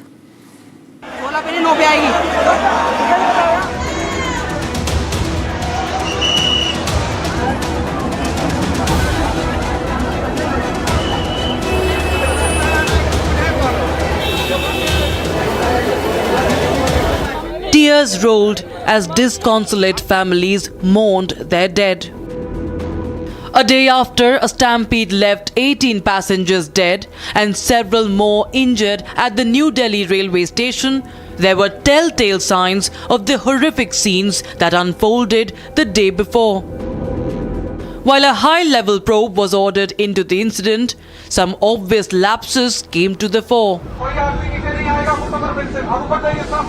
As chilling visuals emerged of surging crowds jostling to board trains moments before the stampede, questions were raised on the security deployment to regulate the movement of passengers. There were questions as well as to whether the feeds from the security cameras installed at the station were being monitored real time. There was also no clarity on whether the tickets sold far exceeded the carrying capacity of the station. While the unfortunate tragedy panned out, opposition was quick to politicize. 18 लोगों की जान गई है, इसके लिए कौन जिम्मेदार होगा? Right now I am joined by senior RPF official. जिम्मेदार कौन है? कोई ना कोई तो जिम्मेदार होगा ना. रेलवे को इसकी जिम्मेदारी लेनी पड़ेगी. 18 लोगों की जान गई है. I'm just asking a question. Let me just ask a question. 18 लोगों की मौत हो गई है, उसके लिए जिम्मेदार कौन है? 18 लोगों की मौत का जिम्मेदार कौन है? सर, जो कमेटी बनाई गई है उसके आप मेंबर है. कोई जानकारी मिली थी?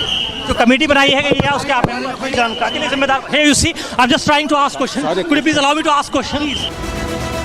But is that the best thing to do when people are in crisis and the government focuses on getting things back on track? Now, just moments after the news broke out about the stampede at the New Delhi railway station, many top leaders in Delhi rushed to the New Delhi railway station and hospital to take stock of the victim and the rescue operations. Among them were Delhi LG, Delhi BJP Chief Virendra Sachdeva and even the Lok Sabha Speaker Om Birla. Here is all that took place in the aftermath of the unfortunate tragedy at the New Delhi railway station last night. Dramatic scenes emerged from the New Delhi railway station last night after a stampede-like situation broke out on platforms 12, 13 and 14.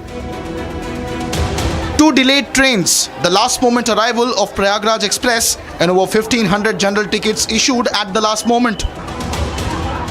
The shocking incident has claimed around 18 lives, mostly women and children.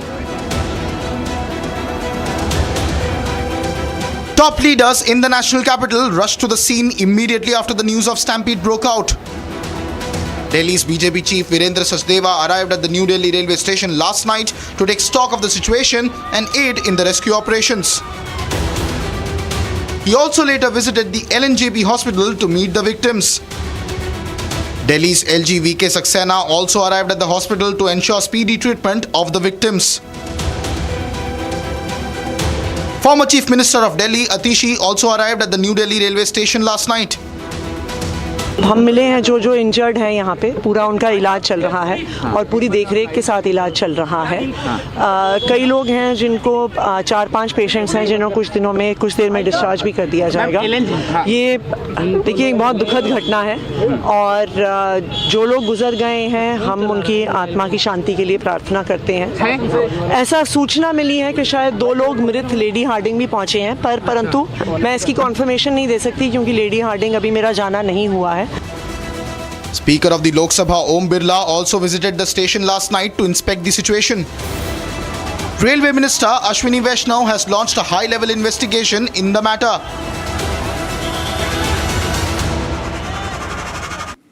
And not even 24 hours had passed since the unfortunate stampede tragedy at the New Delhi railway station, and politics has already begun. The unfortunate crowding due to special trains for Mahakumbh. Now, the RJD Supremo Lalu Prasad Yadav has called Mahakumbh useless. Meanwhile, the other opposition parties, including Rahul Gandhi, has also jumped into the ring to take pot shots at the BJP. Here's a report on that.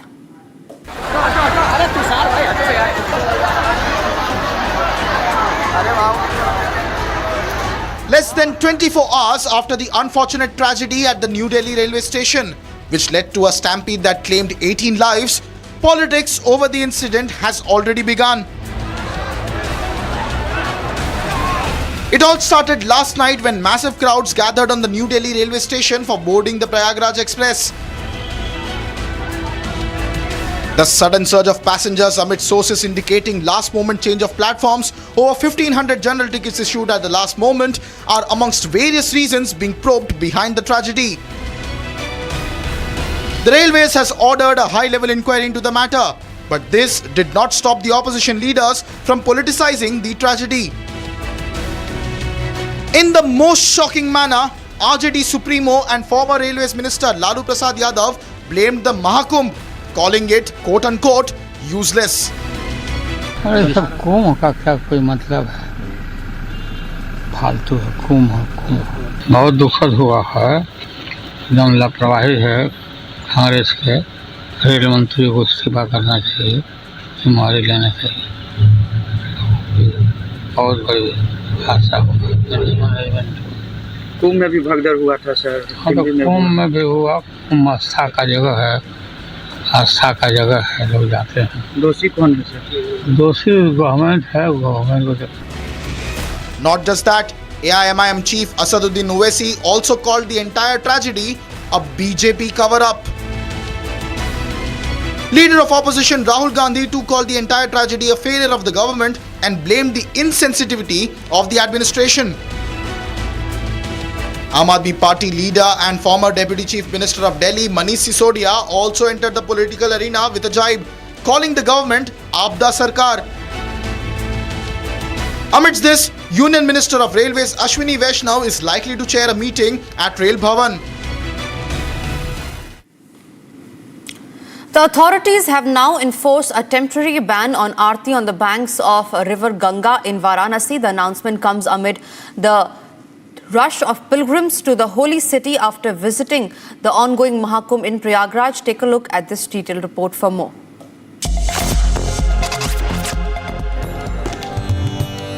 The local administration in Varanasi announced a temporary suspension of Ganga Arti.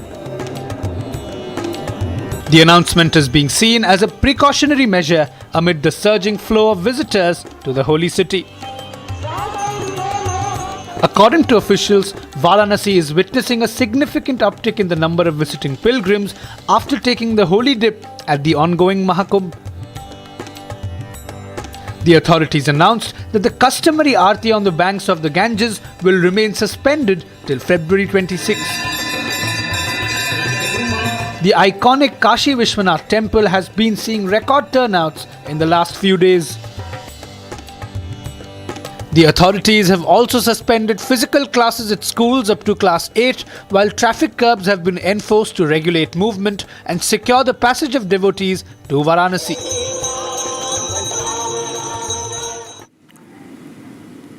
Moving on, there is a controversy over former Chief Justice of India D Y Chandrachud's interview to a foreign media. In the interview, he addressed cases like Ram Temple, Article 370 and CAA. He also dismissed claims of political pressure on courts.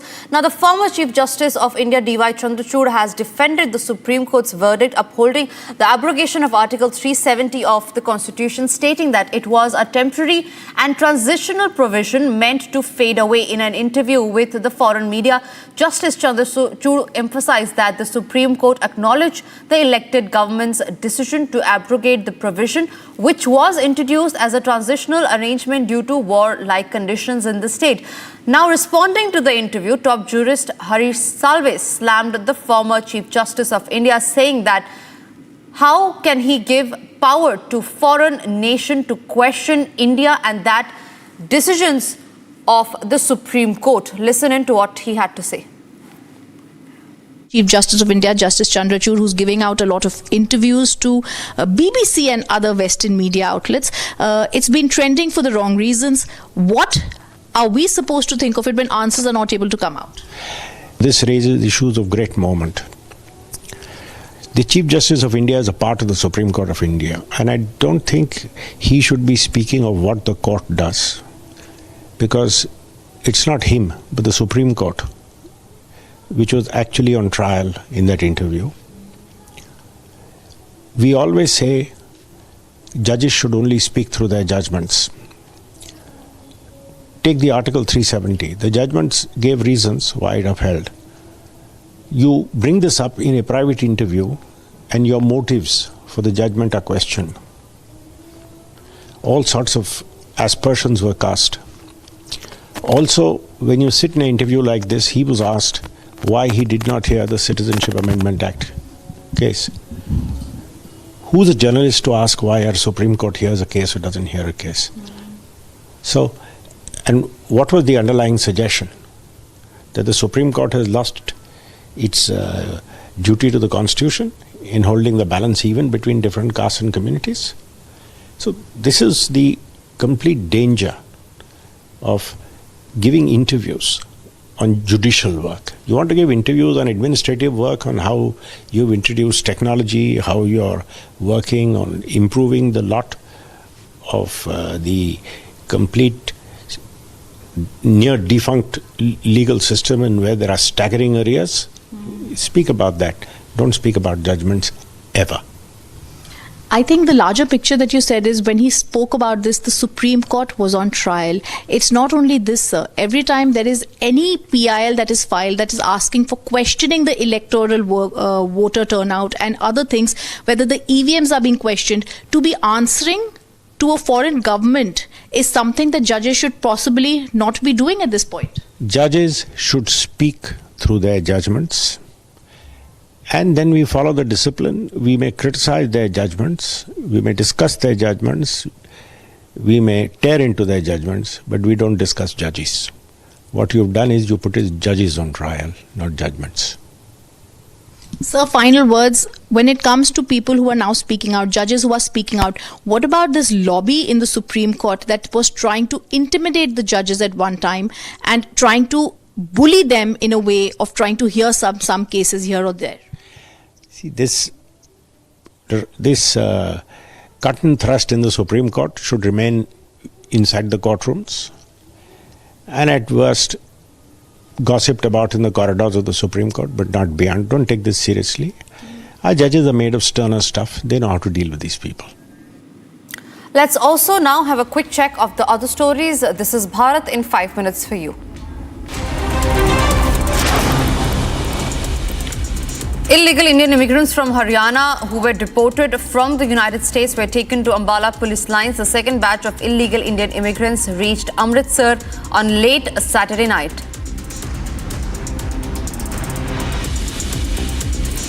Telangana BJP MP D.K. Karuna has said that the Congress cannot digest the fact that the Prime Minister is leading the country strongly, referring to CM Revanth Reddy's comment on Prime Minister's caste identity. BJP MP said that the Chief Minister forgets that he is not in opposition anymore. आज पूरी दुनिया में इतना popular प्रधानमंत्री है, इतना strong India को lead कर रहे हैं, एक कांग्रेस पार्टी को डाइजेस्ट नहीं हो रहा. Jan Swaraj Party founder Prashant Kishore has taunted the Bihar Chief Minister Nitish Kumar on his compensation bid. Chief Minister Nitish Kumar has announced ₹2 lakh compensation to the families of those from Bihar who died in yesterday's tragic stampede at New Delhi railway station. Prashant Kishore took a jibe at the Chief Minister's announcement, saying for the Chief Minister, the lives of people of Bihar cost only ₹12 lakh.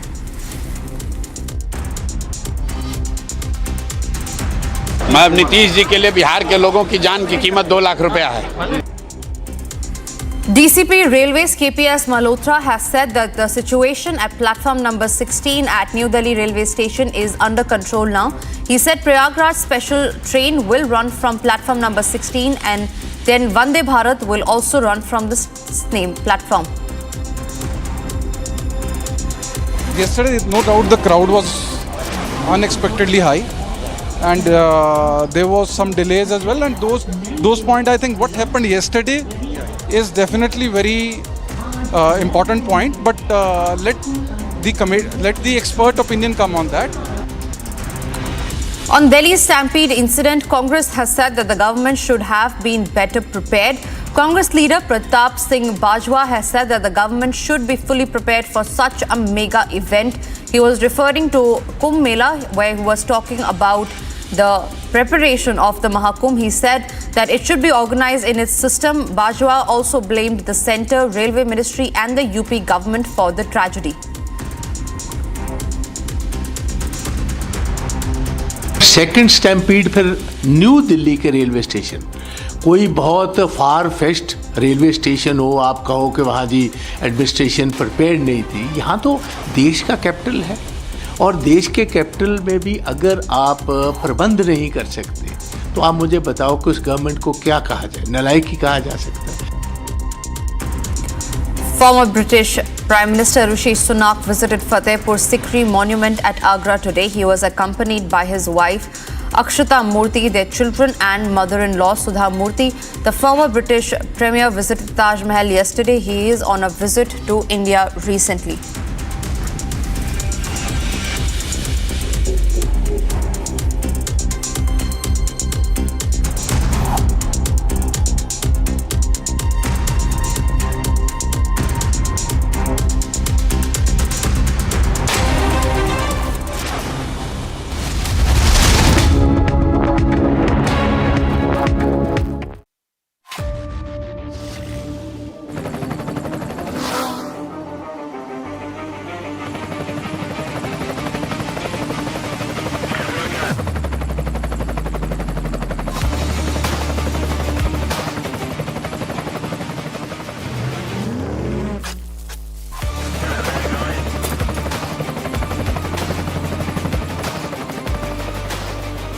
Director, the taste of success.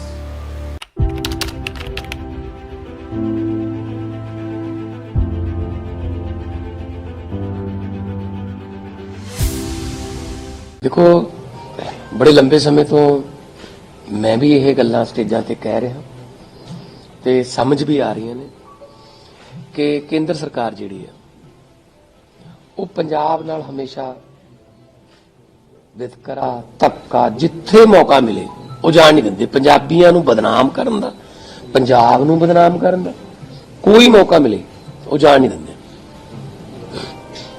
ਔਰ ਭਾਵੇਂ ਉਹ ਕਿਸਾਨਾਂ ਦਾ ਮਸਲਾ ਹੋਵੇ ਉਹ ਪੰਜਾਬ 'ਚ ਪੰਜਾਬੀਆਂ ਦਾ ਭਾਵੇਂ ਕੋਈ ਆਰਡੀਐਫ ਦਾ ਪੈਸਾ ਰੋਕ ਲਿਆ ਹੈ ਨਾ ਪੰਜਾਬ ਦਾ ਰੋਕਿਆ ਤੇ ਹੁਣ ਜਿਹੜਾ ਨਵਾਂ ਇਹਨਾਂ ਨੇ ਕੀਤਾ ਸਾਜ਼ਿਸ਼ ਦੇ ਅਧੀਨ ਪੰਜਾਬ ਨੂੰ ਤੇ ਪੰਜਾਬੀਆਂ ਨੂੰ ਬਦਨਾਮ ਕਰ ਲਿਆ ਜਿਹੜੇ ਅਮਰੀਕਾ ਤੋਂ ਟਰੰਪ ਸਰਕਾਰ ਬਣੀ ਤੇ ਉਹਨਾਂ ਨੇ ਡਿਪੋਰਟ ਕਰਨੇ ਸ਼ੁਰੂ ਕਰਤੇ ਜਿਹੜੇ ਵੱਖ-ਵੱਖ ਮੁਲਕਾਂ ਦੇ ਜਿਹੜੇ ਉੱਥੇ ਗੈਰ ਕਾਨੂੰਨੀ ਤਰੀਕੇ ਨਾਲ ਗਏ ਸੀ ਤਾਂ ਪਹਿਲਾ ਜਹਾਜ਼ ਉਹਨਾਂ ਨੇ ਅੰਮ੍ਰਿਤਸਰ ਲਾਇਆ ਤੁਸੀਂ ਉਸ ਵੇਲੇ ਮੀਡੀਆ ਸਾਰੇ ਮੌਜੂਦ ਸੀ Amritsar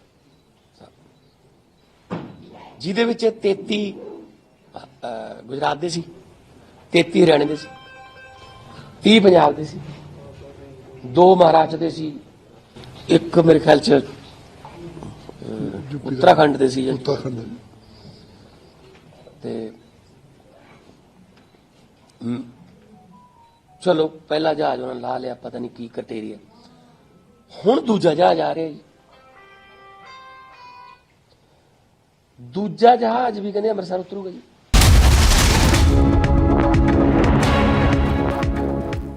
Facing questions and scrutiny over his wife's alleged Pakistani links, Congress MP Gaurav Gogoi hit back at the BJP, accusing it of waging a slander campaign against him and his family. His remark came in the backdrop of BJP putting it out an image purportedly showing Gogoi purportedly sitting alongside former Pakistani High Commissioner Abdul Basit.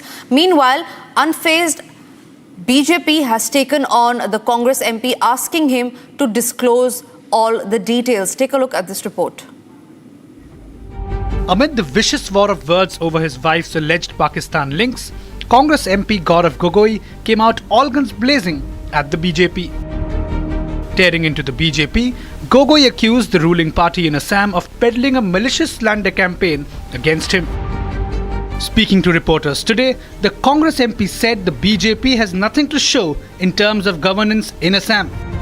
The BJP government have no performance to show. They are unable to fulfill any of their promises, and in order to hide their failures, they are embarking upon a mischievous and malicious, baseless, factless, slanderous campaign, and we will definitely be taking the appropriate action.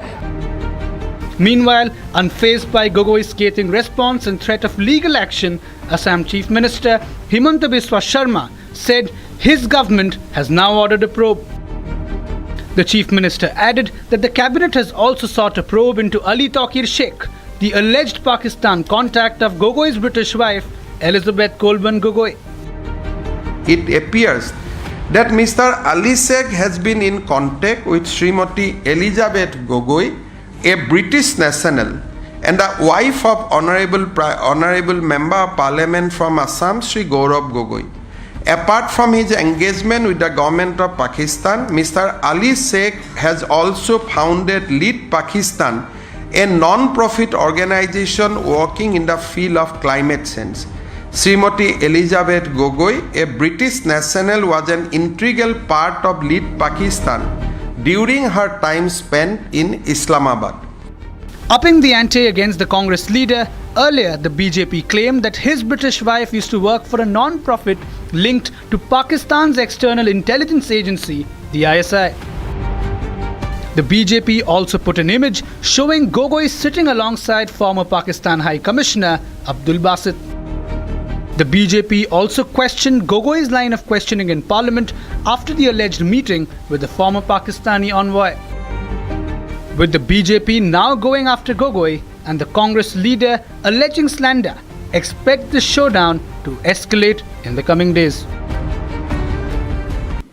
A bombshell report from Elon Musk's Department of Government Efficiency has exposed the deep state's dirty game, a calculated plot to meddle in India's elections. We have irrefutable proof. A staggering $21 was funneled under the guise of voter turnout in India, a blatant attempt to manipulate our democracy. Here's a detailed report on that. In a bombshell revelation, the Musk-led Department of Government Efficiency has blown the lid of the deep state's covert meddling in Indian politics. The agency has revealed a shocking list of cancelled foreign funding, and amongst them, one jaw-dropping detail stands out. A staggering 21 million was funneled to manipulate voter turnout in India. But before this report even surfaced, Republic had already called it out. Meanwhile, for the BJP, it was a moment of vindication. And it does not stop at India. The deep state's web of interference spread to Bangladesh too. A jaw-dropping 29 million was earmarked for, quote, strengthening the political landscape in Bangladesh, a country that erupted in political turmoil and allegations of US deep state's involvement in the ouster of former Prime Minister Sheikh Hasina. The pattern is clear. The deep state's hand has been exposed, but who's pulling the strings and why?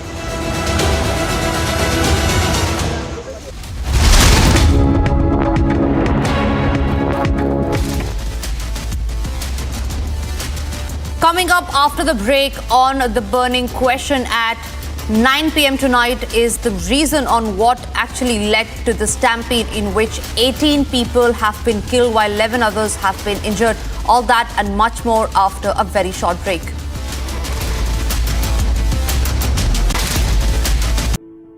In the India Today Best Universities Survey, India's #1 ranked universities in various streams are JNU Delhi, Amity University, AIIMS Delhi, IIT Delhi, and National Law School, Bengaluru.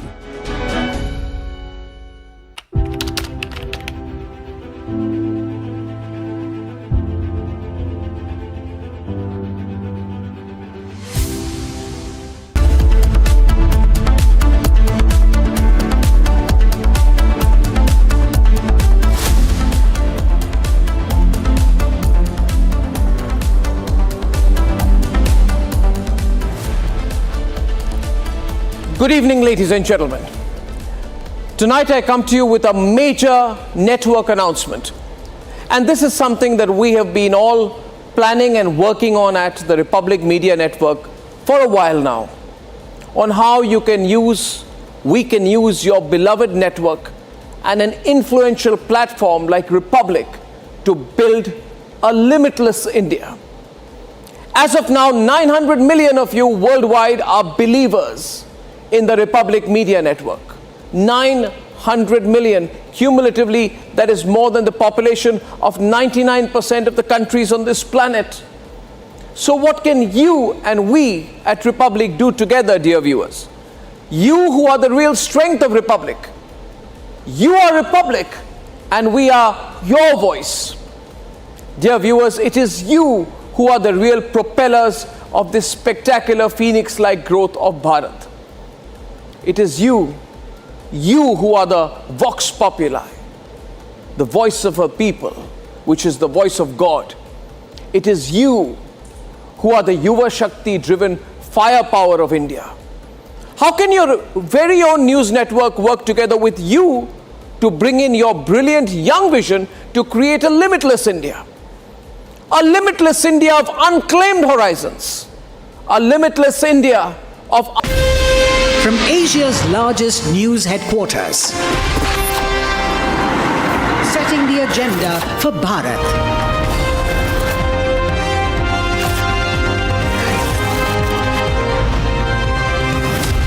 You're watching Republic.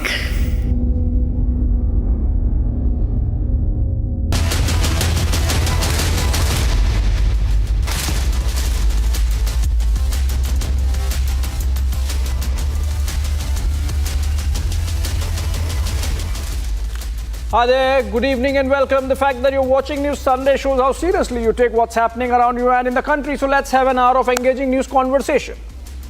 We saw a tragedy panning out late last evening when a stampede at the New Delhi railway station led to the death of 18 and injuries to a score of other travellers. This is the second time in a fortnight that we have seen the Mahakumbh pilgrim rush lead to an unfortunate mishap.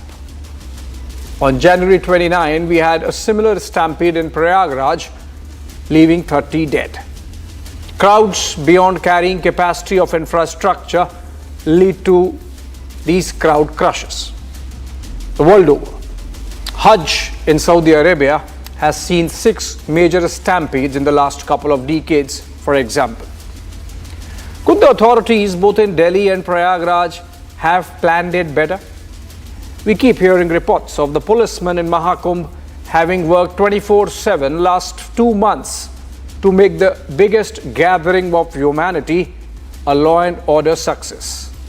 Yet, even one life lost is one too many, particularly when we have superpower ambitions. Let's look at the mistakes so that they are not repeated in our debate number 1 tonight. Also, there's bloodbath in the United States government to cut down on public expenditure led by Department of Government Efficiency. Called DOGE, the Elon Musk headed department came out with an interesting info nugget as it goes out with a scalpel through the USAID, State Department's foreign funding arm.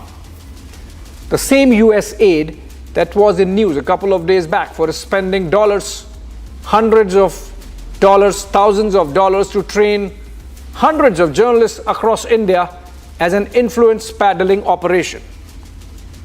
It seems to have indulged in a more sinister project, in fact, that of directly tinkering with India's democracy by way of getting involved in elections. That's outright dangerous if true.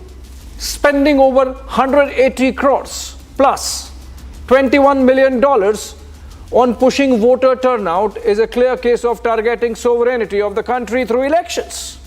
Who benefited from this largesse? Which political party or leaders thought that they need American money to push voters out and vote?